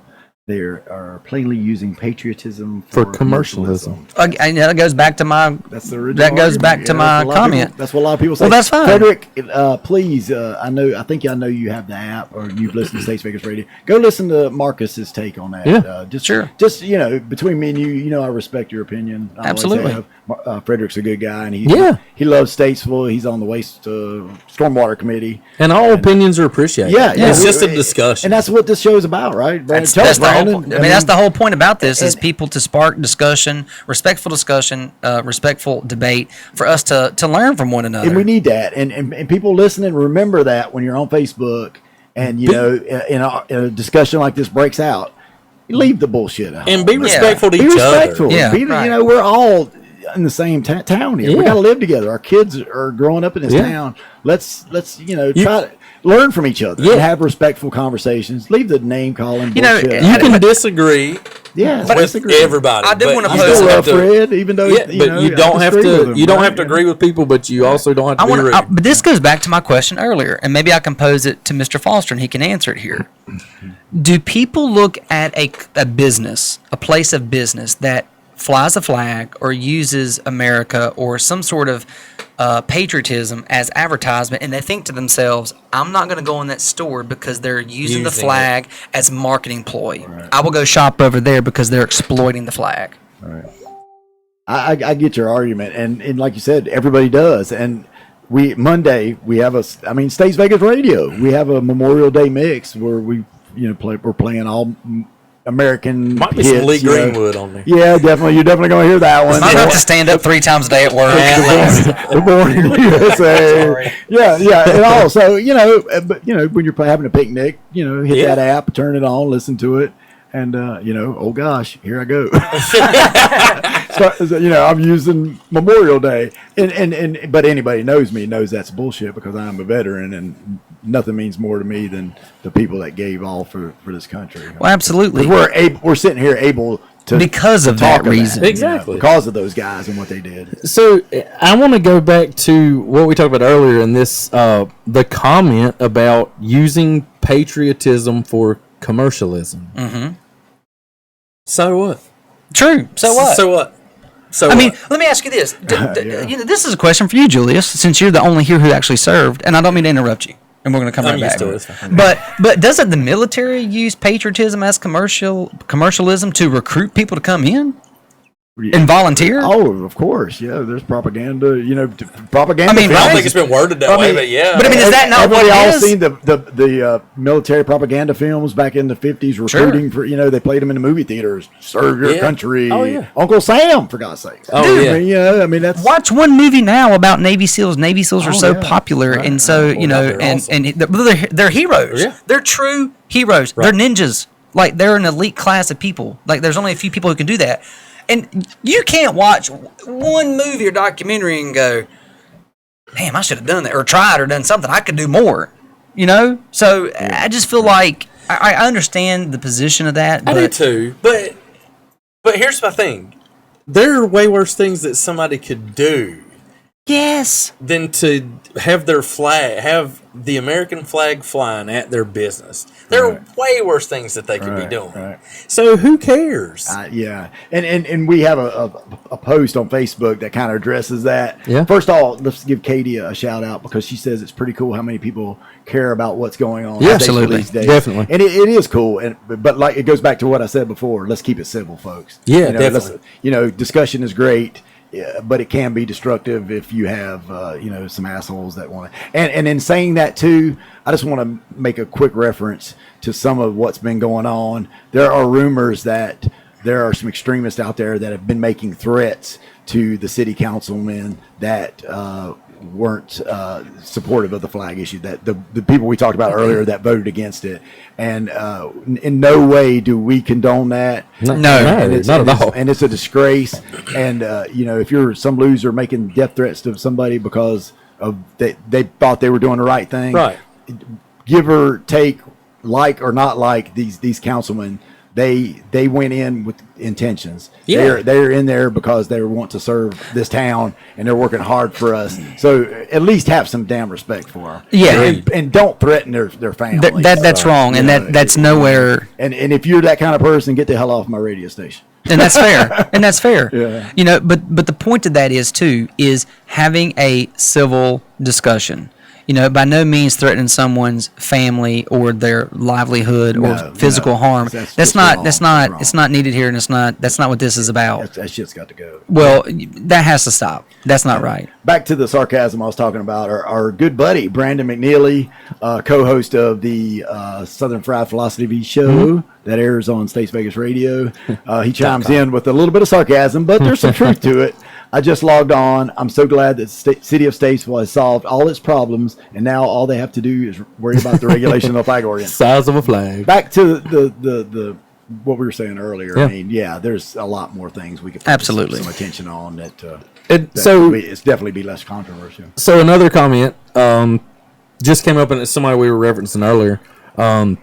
Says, I'm not against the flag. I just hate this makes the city look bad. Well, that's what it's all about, really. I mean, that's the main argument.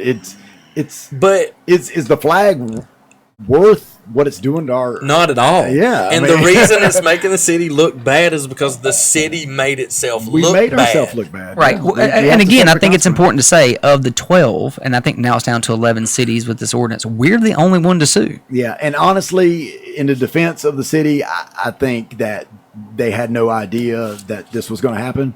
Right. Or they might have thought twice. I think maybe a lot of people might be reconsidering because they should because you look at any of the national media posts from Fox, even the local post about the flag. What percentage is for it? I mean, you see the occasional old ISIS bullshit, the marketing, blah, blah, blah. But I'd say at least 90%. I'd say at least it's got to be well over 50. Well, let me ask you. And as a city council person working for the government, at some point in time, you have to put your... Are you working for the government or are you working for the people? Right. As some person, you have to put your personal beliefs behind you. Right. And vote for what the people want. Right. I say it all the time. I compare it to my DJing.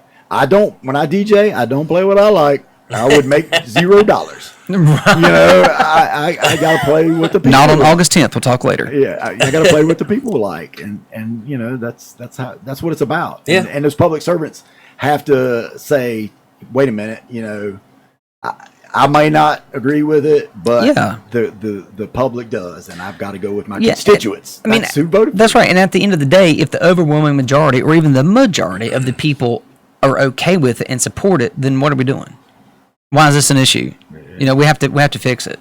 Think about this too. If you think about the federal level, for years and years and years, people have fought and protested for example, the legalization of marijuana and hemp, and things are changing. I'm not saying that should be done or whatnot. I'm just making the point that times are changing. Times are changing. Like I said, it's more. We need to concentrate more on things that hurt people, right? And more things that help people, not victimless type issues.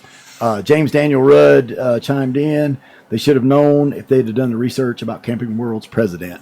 I had a pretty good feeling the guy was pretty ruthless, or pretty stick to his gun kind of guy. But the interview definitely confirms that, in my opinion. He's going to do what he's going to do. He's going to do what he wants to do. And let me tell you something. I don't think it's going to get to where he actually goes to jail. But if they actually do it, he's going to go. And I don't think that's what we're going to come to a resolution. I know the city, we're going to come to an agreement at some point. Any predictions? Yeah, I'll tell you what I predict. I predict Marcus comes to Statesville, and he and Costi raise the flag together. That's my prediction. I could be wrong. I'll make a prediction. Yeah. Okay. I predict the city council is going to... should I be nice or should I say it? No, man. They're going to pull their heads out of their asses, and they're going to realize what this has done, this issue. They're going to come to an agreement and let the flag stay up. And Marcus Lemonis, like we said in the interview, and he swore to, is going to pay the fines. Right. I would like to see those fines go to a charity, preferably a military organization. Yeah. That, like I said before, those flags mean the most too. Right. And let's get on with the next issue. The next issue. The parking deck. Let's worry about no, that's squashed. that's gone for a while. But hey, there's still an issue of parking downtown. Right. And I hope I truly think if I've ever seen a more partisan issue, I think the parking deck is really going to be one that could bring those guys in council together, because there are some good solutions to that issue other than and it would help. I mean, sure. And there's some properties in Statesville, honestly, that we just don't need. Right. I mean, they would look a lot better as a parking lot than they would as what they are now. I want to go back to your prediction and my prediction. I think if we're going to come to a resolution, it's going to happen.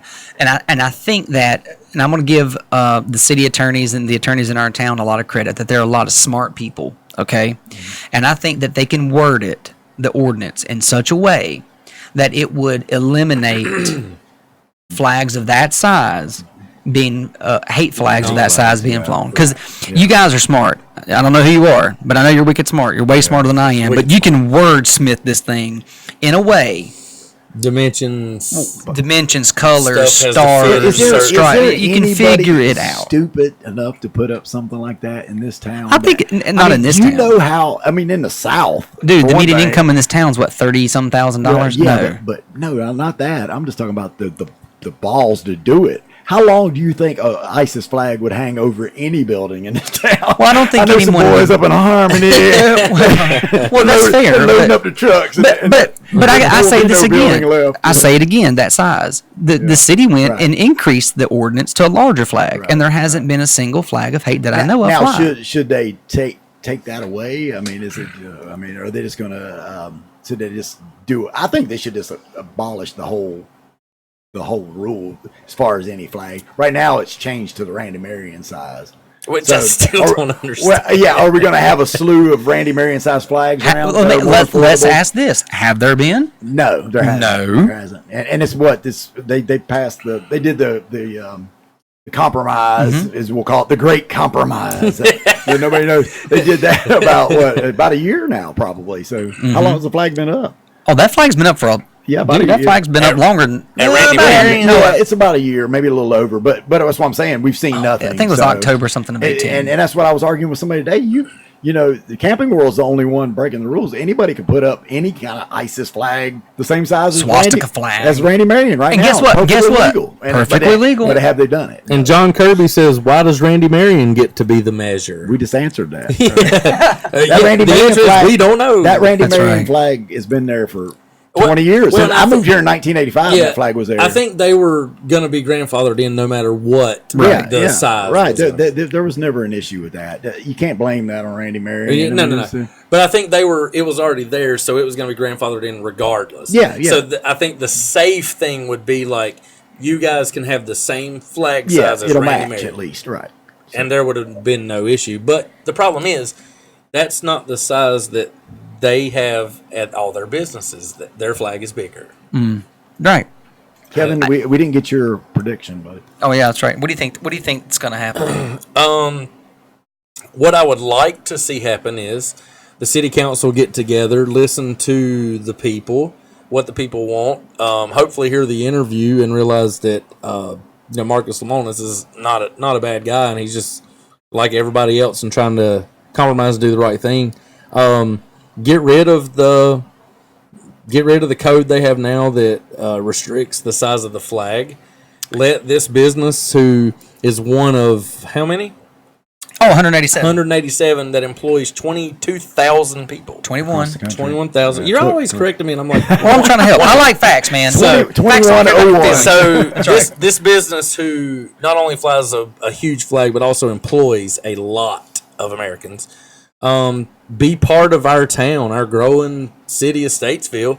Be part of it, and stop arguing and fighting each other over these issues, and just come together, because at the end of the day, everybody wants this town to succeed. That's right. And no matter what happens, if people continue to disagree and fight on social media and argue about issues like a flag flying and parking spaces downtown, it doesn't matter what happens. Our city's not going to grow. It's going to grow apart. And one more thing that we didn't touch on, Marcus made mention that he was surprised there is no federal thing. Right. Maybe that would be something that a group of people could say, hey, let's petition a senator of North Carolina. It probably could happen. To put us in a federal law that in the United States of America, there's no flag size restrictions, only safety issues. Right. And nobody is against safety issues. No.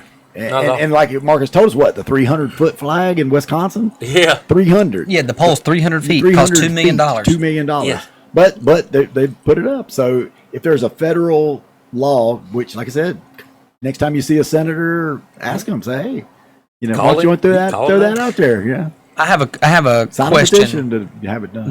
that someone texted me. They didn't want to say it on air, and that's totally fine. I respect that. I don't want to say it on air. Okay, go ahead. No. They didn't want their name. Oh, okay. So here's their question, and it says, if the city is enforcing zoning this sternly, are they also doing that for owner-supplied finishes and furniture meeting Chapter 8 of the Building Code in upfits across the country? Who is checking behind those during inspections? Maybe they are. Maybe they're not. I don't know. But does the average owner know the code to be able to accurately meet that? Is there a conspiracy, specifically in situations where the architect is not selecting interiors and the owner wants to handle? It sounds like to me somebody had an issue with the building code people, and I've been there and done that. I would say so. I think it's a little complicated for us. Well, it's a complicated question. Yeah. It's a smart question that I thank you for the question. I don't know the answer, but it's probably one of those things that most people don't know. Would be my suggestion, my guess, and that the city's not, and most people across the country are not. Like I said, because some of my interest in politics, and thank you for that, and running 2 or 3 different businesses, I have some experience with ordinances and signs. Like I said, I told you before, the city of Statesville come and removed 2 signs off of my property and took them away, and I've never seen them again. So I've had some issues. So I have some experience in that. People need to know what the rules are. We can go anywhere in this town and pick out rule violations, but do we want to? Should it be a complaint only deal? But does that mean one person don't like it and it's got to go? And it's got to go. Good question. And that does happen in this town. Someone asked the question too. Did we lose Olive Garden over the size of the sign issue? And is that under the same? Does that fall under the umbrella of the same? We talked about that off air earlier. The city of Statesville changed the sign ordinance in Statesville to 4x8. It was right around the same time that Logan's. So right about the size of your business card. If you look at anybody from the interstate, that rides by Logan's will notice you have these mammoth. Absolutely, 100%. Red Lobster, Cracker Barrel, K&W, these mammoth signs, and then you have this Logan's little one.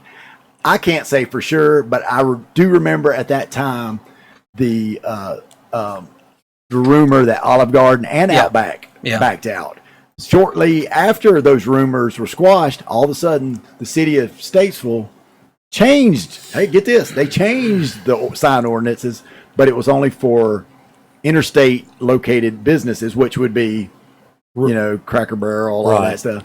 Logan's, for some reason, I guess, decided to keep what they did. Yeah. But they changed the ordinances and said, hey, listen, we're losing business for this. Right. Let's change it. If you're on the interstate, a business, you can have a bigger than 4x8. So it sounds like some people come together and had like a common sense moment. Because I think Outback was also supposed to be over there, right? And I'll tell you my views on it. I mean, have anybody been to Chapel Hill or Cary where you go and the McDonald's sign is this big and it's sitting on the ground? Yeah. But the thing about that is those are new developed areas. Sure. So, for instance, we got Larkin coming. Now, do we? Well, supposedly. I mean, that's another hot topic issue. If you want to go to that extreme and say, hey, we're going to limit the signs, do it in a totally new area where everything's going to be uniform. To tell a business that sits in the middle, like Logan's, that sits in the middle of these mammoth signs that, hey, you're surrounded by, these giant signs, but all you can have is a 4x8 sign is ridiculous. Yeah. Like I said, I can see what they were getting at with, right. But make that spot zoning, like, hey, a brand new area, we want it to look a certain way. Not, this one poor guy because he decided to open Logan's after the ordinance. Yeah. They get stuck with it. So. Another comment on here says, I would get some counseling on the show to discuss their opposition. Sure. Anybody's welcome to come on. I don't know if they will, though. On the city website, list every council member's phone number and address. Like I said, unfortunately, some assholes have been pretty nasty on the phone lines. You know what? But they'll appreciate. I know all the councilmen fairly well. They're very welcoming to any questions. And call them and ask them. Well, look, to be honest, and I tweeted this at Marcus. I emailed the mayor months and months ago to come on the show. Right. He never replied. Yeah, which is fine. Maybe we'll try again. Which is fine. It's okay. And by the way, I would like to think that I've done now. This is like my 41st episode. And there is a difference. I wouldn't attack him, but coming on a show and then asking a concern, like if you had a concern with a road in the country club where you live, that's one thing. But we'd call you back for that. But here's the other thing about our mayor, and we talked about this off air. I like the fact that we can see our mayor. He's a tangible object. You can talk to him. You can shake his hand. He's at downtown drinking a beer. Right. But I would like to get to know the mayor on a personal level, and a more personal level for people to hear, because I feel, and I don't know this, but I feel that he has a story, a great story that some people may know it, or maybe we should know it, period. I don't know. I'll just say this. He's been misunderstood. He got accused for everything that was wrong in Statesville for so many years that he had no control over. I mean, the mayor doesn't have a vote unless there's a tie. So he makes the tiebreaker. Did he make the tie-breaking vote in this flag issue? He did. Will he the public and say no, change his mind? Mm-hmm. We can all hope so. Will he take backlash for that? Hell yeah, he'll probably get it again. Yeah, right. So you can't blame him. I will say one thing, and I did say that a lot of the guys are, if you call them up, their numbers and emails are published, is great. But one thing I did experience in the last election was the word transparency. Heard every single candidate running, incumbent or newbie, said the same thing. We need transparency on the council. We need transparency on the council. Agreed. Every single council member at that time had a Facebook page promoting the election. As soon as the election was over, the Facebook page was gone. Yeah. Get back on social media, council members, and anybody out there that runs for council and becomes council. Yeah. Just because you won don't drop off. That's right. Josh Daly brings up an interesting point, and we'll touch on this. So we talked about this a little bit, but he went a little bit further, and something I forgot about. So he says, how do you determine which ordinances are okay to break and which ones you should have to comply with? Or is the American flag the one caveat? I personally thought the Muhammad Ali mural was amazing and brought something unique to downtown, but unfortunately, due to not going through the proper channels, it had to be covered up. And says, just like to hear your thoughts. Well, Josh, this is my take on it. The Prince is still there. I think what happened to the Muhammad Ali was they kind of ran out of time. They took it down because they were going to be. They decided to do it on a case-by-case basis. They approved the Prince. Right. But they also said that was it. The same artist, without permission, he had been approved for the Prince or to stay. Just went ahead and... He went and did it without asking after they had already approved the print. So it was a blatant, didn't follow the rules. Right. So, but to go to like the point I think Josh is making, which is an argument I make also. Mm-hmm. So they didn't go through the proper channels and get whatever they needed to get. Mm-hmm. What was it hurting? And people were coming here to take pictures in front of it. It became those things are became a hashtag and an Instagram and people posting and all this stuff. All I can say is what looked better, the Muhammad Ali or the big ball steel? You mean the big ball of steel that's sitting 3 feet in front of a bench that you can't sit in front of? You sit in the bench and your knees hit the ball. I guess well, my knees don't hit the ball. Well, actually, I like it because I can put my feet up. Use it as an ottoman. It's not a ball; it's an ottoman. So, hey, when you start into art, it is personal preference, of course. Sure. But they did bend on the rule, for the prints. Right. And I think that's probably they decided, let's go case by case basis with this whole graffiti thing, and then. But it goes. I definitely see Josh's point. I do too. Absolutely. Thank you, Josh, for that question. It goes back to it's cool. And it's different, and it brings people to the city. Right. So you might see somebody that the prints was the prints is phenomenal. I mean, the people that it brought. And still to this day, people show up just to take a picture in front of it. While they're here, don't you think they're probably going to the local restaurant to eat, or going and having a beer, or whatever? So it just brings people in. So I agree with Josh. I don't understand why that would be an issue. Yeah, just because you didn't follow the proper channels. And I get it. There are rules because you don't want people running amok and painting all over everything. But at the same time, if it's done, it's beautiful. People like it. And back to the flag issue, Camping World did not put up a flag originally. Right. It was only after the compromise was made. Mm-hmm. And the compromise said they could put up the pole. Mm-hmm. The big pole is but they said, hey, we got all these other flags over here. Just go ahead and stick it up. Yeah. But, they didn't, from the beginning, it wasn't their intentions to not break the rules. But, not to say that it probably wasn't in the works and would have happened anyway. But that the compromise sped it up. That's all. Man, a lot of people are. Did we thoroughly answer that question? You think we give Josh the best answer we could? It's kind of a hard answer. It's more of an opinion. I think. Yeah, it's more of an opinion. Jamie Rudd asked a good question, but Coca-Cola is allowed. Did they follow the rules? I would assume that they did. Did. It was voted on amongst council members. I think it was a unanimous vote. And I think Coca-Cola actually paid for it too. So I think they did. We went to that. It was a win-win. And we went to you got to give it to the council props. We went and did the unveiling, and they gave away free Cokes and snow cones. And it was a cool event. Yeah. Not a lot of people came out. Yeah. But it was a cool event. It's a shame that a lot of people were taking pictures. Yeah. Well, and I was there early too. Yeah. So we were there, and in the very beginning there wasn't a lot of people, which I thought, you're giving away free stuff. We're going to line up around the block. Yeah. But we went early. And Carly Kincaid played great music, by the way. Yeah. Thank you. She's always awesome. Yes, Here on the local Lunchbox Show every day, 11 to 1 o'clock. Yeah, she is awesome and has a great album, by the way. She sang at my wedding. Yeah, her and her husband. Never forget her. Stuart played at our wedding. Oh, good. Mm-hmm. So, what do y'all think? What do we think, man? Has my wife disappeared? I think she did. She left. I need a ride home. Well, the crazy thing is, people have really started commenting. And we appreciate it. If you've got another, start these later, man. Everybody's laying in bed watching the nightly talk show here. I'll tell you about this. How about this? We'll take 2 more questions. Somebody has a question, send it now. We'll answer it. We'll do our best. We'll try to figure it out. Oh, okay. Should I read it? Sure. Without stuttering, I'll try not to stutter. My mouth's getting kind of dry here.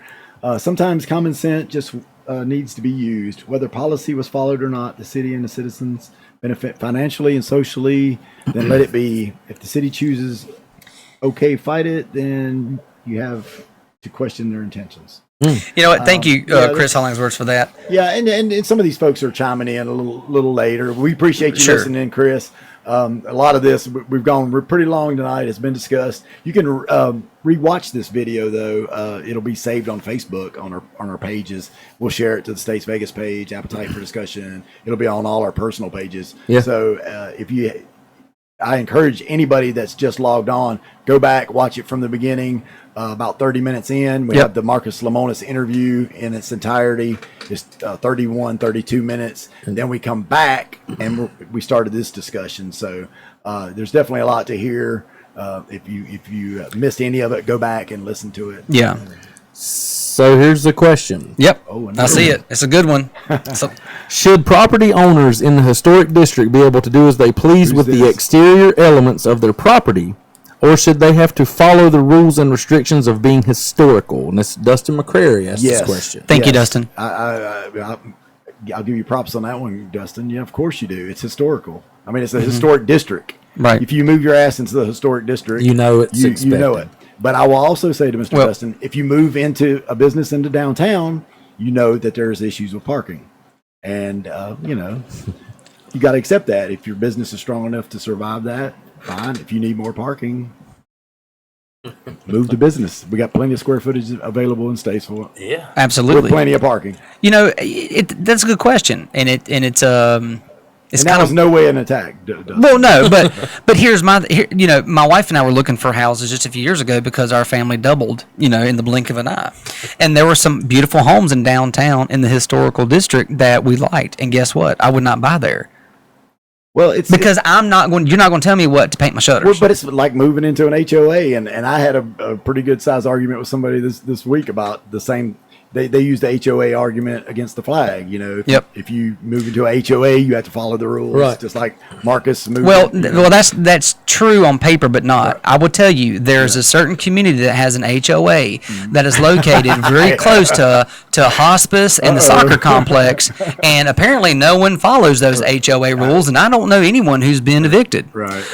Now they can impose a fine on you, and they can put a lien on your property as being someone who lived in an enforced HOA community for 11 years.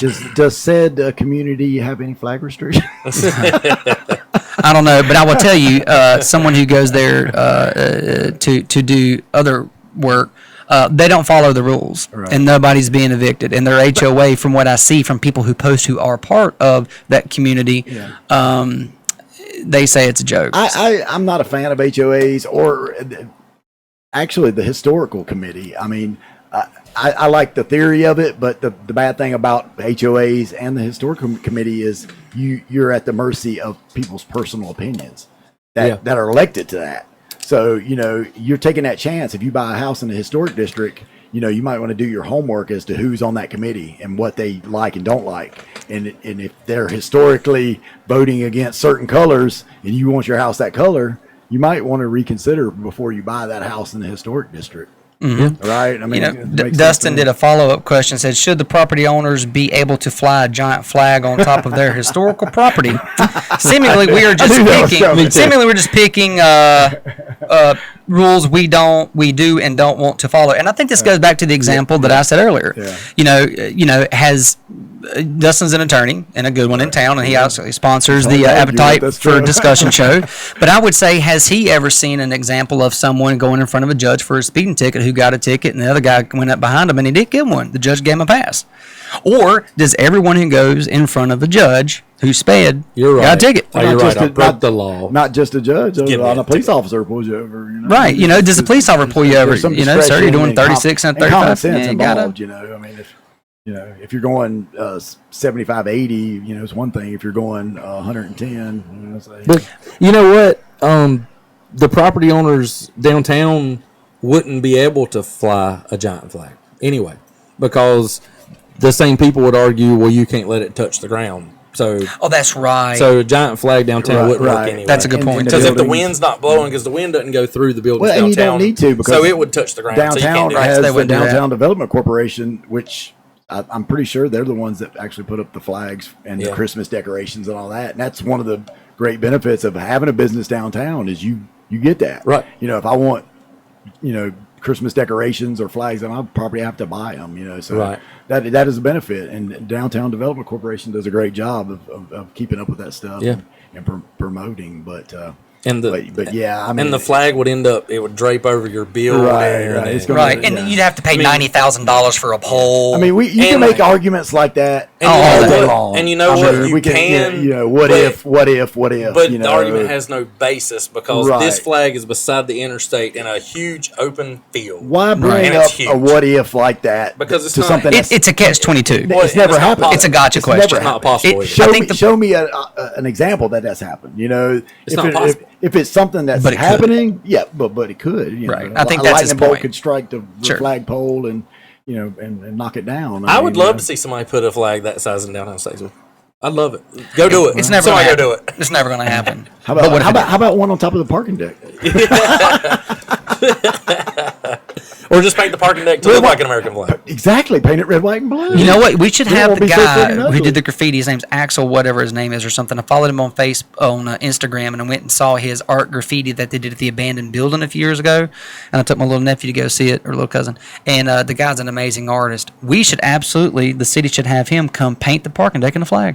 I think it's awesome. There's a compromise. We got another one real quick. It's kind of a good question. I think I have an answer for it. I have an answer for everything. I actually know the answer to this as well. Should breweries be able to have rooftop sitting in downtown? When is that going to happen? James, yes. I mean, they can right now. I don't think there's an ordinance against it, but you have the building codes. You have to have a fire escape. You have something that's called the what is the Handicapped Act? I forgot. It has to be handicap accessible. Right. And that's a national code. And you want to spend millions of dollars to put that patio up on that roof. So you have to add an elevator. The guys are doing great with those breweries downtown. Great guys, Joe and then was it Nathan? Jonathan. Fourth Creek Brewing Company. Yeah, they're doing great business, but they're never going to make that investment back. I mean, they can't afford it. Because you also have to add structural issue. I mean, crazy. You have to have a fire escape off the back. I'd actually talked to Dave at Delaney's several years ago about it because he has a rooftop up there, and it's awesome. Oh, well, so awesome. I've been to a couple rooftop parties. Me too. Me too. And you know, a funny thing, my business partners bought the Sweet Things Bakery building. And I was up with the roofers getting an estimate for the roof. Yeah. And I took a picture off the roof, and people started commenting on Facebook, what are you doing up there? What are you doing up there? And I was like, rooftop bar coming soon. Yeah. Oh my God, you talk about a damn. Oh, it would be awesome. Oh man, it was like thumbs up everywhere. I don't know how many likes and hits I got. And then I was like, oh shit. It was kind of a joke. I've kind of tongue-in-cheek joke that Statesville, if they continue with the revamping of downtown and they're doing a great job and there's such live music and there's good places to eat and the talent that's coming to downtown to play music, if we're not careful, we could possibly, with rooftop bars, turn into a tiny Nashville. Well, and I don't think that's a bad thing. Hey, like I said, it's so unfortunate that at this time we're seeing some excitement, some self-pride in Statesville. Sure. A lot of people are, at least within our community, you're not hearing as much Statesville bashing as you used to. Right. That's true. People are starting to say, hey, we got a little something going on here. Right. The music scene, the breweries, the distillery. That's right. There are some pluses. Do we need more? Yes. Sure. I mean, we need more. We need more jobs. We need people that have enough money to go to Red Buffalo and buy that States Vegas brew. That's going to be coming soon, buddy. $10 a glass. Oh, cat's out of the bag. Hey, you put it on Facebook, brother. You know I'm gonna promote it. That's true. But we need that. But absolutely. But it's so unfortunate that after all the good that's been going on the last year, the Purple Heart Home stuff, all these things that are just slowly squeaking out there, that we have to make an issue of something so petty. I mean, I agree 100%. Some people think it's not petty, but it is petty. It is. Nope. It is ridiculous. Nope, it's the law. Nope, it's the law. It's the law. Why is it the law? We don't know, but it's the law. And that's the thing to go with what you're saying. I agree 100%. At the end of the day, people are arguing over flying an American flag. And it is that simple. That simple. It's not even the argument. It's a lawsuit. Yeah, that's right. Now it's a lawsuit. Actually, but filed lawsuit. But people are disagreeing over symbol it of our country and making threats to councilmen. It's about flying an American flag. That's all it is. And like I said, you want to make a threat against the councilman for a flag, you come see me. Yeah. Well, again, we'll talk about it. Right. I got a big ass parking lot out here. I'm glad to talk scraping up knees and elbows, threatening hurting somebody's. Well, that's wrong. And if anybody's doing that, look, there's no place for that. Stop it. This is civil. Get out of our station. Get out of our town. Civil discourse is what we're looking for. Conversations and look. at the end of the day, you know what? If that interview with Marcus helps push what the majority of the people in Statesville want, which I believe by what we've seen on Facebook and social media and just conversation, and I could be wrong, I don't think I am, but they want that flag to stay and let it fly, then numbers don't lie. I mean, you can argue it. We can sit here and argue back and forth, but the majority, and like I said, it's constituents. As an elected official, you owe it to your constituents to do what is right for them and what's right for the city. And then pretty much the majority has spoken. No disrespect to those people that didn't agree with it. Right. Sure. I'm not going to be like, if they change it tomorrow, am I going to be excited? Am I going to be happy for our city? Of course I am. But am I going to go on Facebook and say, told you so, told you so? No. I mean, we could do that right now with the parking deck issue. We could say, hey, and not that it's 100% squashed. It could come back. It'll come back. It'll come back. It's not off the table, So, you just be civil. And like you said, I know we're winding down, but when you said that about the numbers, if somebody were to go on petition.org or whatever, change.org, if somebody were to go on there and like start a petition to let them fly this flag, there is one. There is one. Oh, yeah. Yes, there is. That's why I got some backlash for sharing it. I didn't even know that. Well, the same day the Fox story broke, I shared the Fox story and I said, some comments about why didn't this get resolved before this? Right. Why did it get this far? And I actually shared the link for the change.org. Okay. Actually, I'll be the first to say I didn't sign it. Not because I don't agree with it. I mean, I think it's pretty obvious I do. I'm not a petition signing kind of guy. Yeah. I found another way and an outlet to express my opinions, and it worked out for us because look what happened. Yeah. Well, not yet. We got Marcus a call. You're right. But the issue's not helped resolved in a different kind of way. But I want to make this point though. I think in the interview, and you talked to some people today. Mm-hmm. I think there was parts of that interview that was new information to them, and it shined a new light, a new perspective to them. I hope so. Right. I mean, correct. Yeah. I mean, like I said, the one thing that. I know we're going to wrap it up. The one thing, and I'll reiterate it, I said it earlier, was the fact that Marcus Lemonis. Marcus. There you go. Tweet. Inside joke for you new people. He 14 years ago, when he started Camping World, he had the intentions to put flags up at every location. Right. And he started putting them up. Of course, is he going to put one up in Statesville before Durham? Of course not. No. He went with his bigger markets. The recession hit. He said, I can't do it no more. Nobody's buying a camper when they're getting their homes That's right. So, of course, I mean, it makes sense. How can you argue that? I mean, it's a viable argument. It's hard to say no to. And if people haven't heard the interview. If there was no flags nowhere else until this, I could see. Right. But, and for people that haven't heard the interview, I highly encourage you to go listen. Yes. He touches on the fact that he was not born in America, moved to America, and I have actually read his background, right, and it's stuff that he doesn't tell anybody. Right. I would encourage you to read about it. He has a very interesting story. Anyway, I think he was. I heard some rumor about adopted by American parents. Right. I think he was left on a doorstep somewhere, possibly something like that. He's got a backstory. He does. Of course. But I honestly think he's a good human being. I do too. And like he said, he made the hurt argument that he don't want to hurt anybody. Yeah, and nobody wants to. And hurt he said anybody. he didn't want to call people names. And he also said, I'm going to say this, and I'm going to go back to another point. That it's okay for everybody to disagree. And he said that you can fight about immigration, you can fight about everything. He said, but when people start hurting each other, that's right. That's where you draw the line. Yeah. And for him to come out and say that, because people have slandered his name and talked, whether it's true or whether it's not, I don't know. No, it's true. Like I said, look at what our guys locally are. Well, look, I mean, that's what he said, that you draw the line when you start talking about hurting people or being disrespectful. But what I was going to say about the patriotism part, he talked about how he was not born in this country, came to this country, was given the opportunity to be a successful businessman because of the freedoms that this country gives people. He said, so why would he not show appreciation back by flying the flag? And his father, as a child, had a flag at a dealership. Car dealership. Which, that's right. Like I said, how many people have seen a flag at a car dealership? So, I mean, Everhard Honda, baby. I mean, it's there. My first experience, and Mr. Eddie, if anybody remembers him, a proud Marine. Oh yeah, and he flew that flag proudly. We got a little dig here, man. That's fine. Got Let's get a dig. It's James again. James Daniel Rudd. I could see if it was a Duke flag, but damn, the American flag. James, buddy, 2 Duke fans. I'm not sure about. Are you, Brandon? I'm sorry. Yeah. Am I a Duke fan? Well, yeah. Hell no. Okay. So, where you at? Are you a Carolina fan? Yeah, I absolutely. Okay. Well, I was trying to tell James. Jamie was that he was outnumbered. Well, I'm a Duke fan too, but I was going to tell him he's outnumbered. But now it's a tie. So, yeah. Good try, Jamie. Dustin added something else. I would ask Dustin to go back and listen to the interview. That we've addressed that a few times. Yeah. So wait a minute.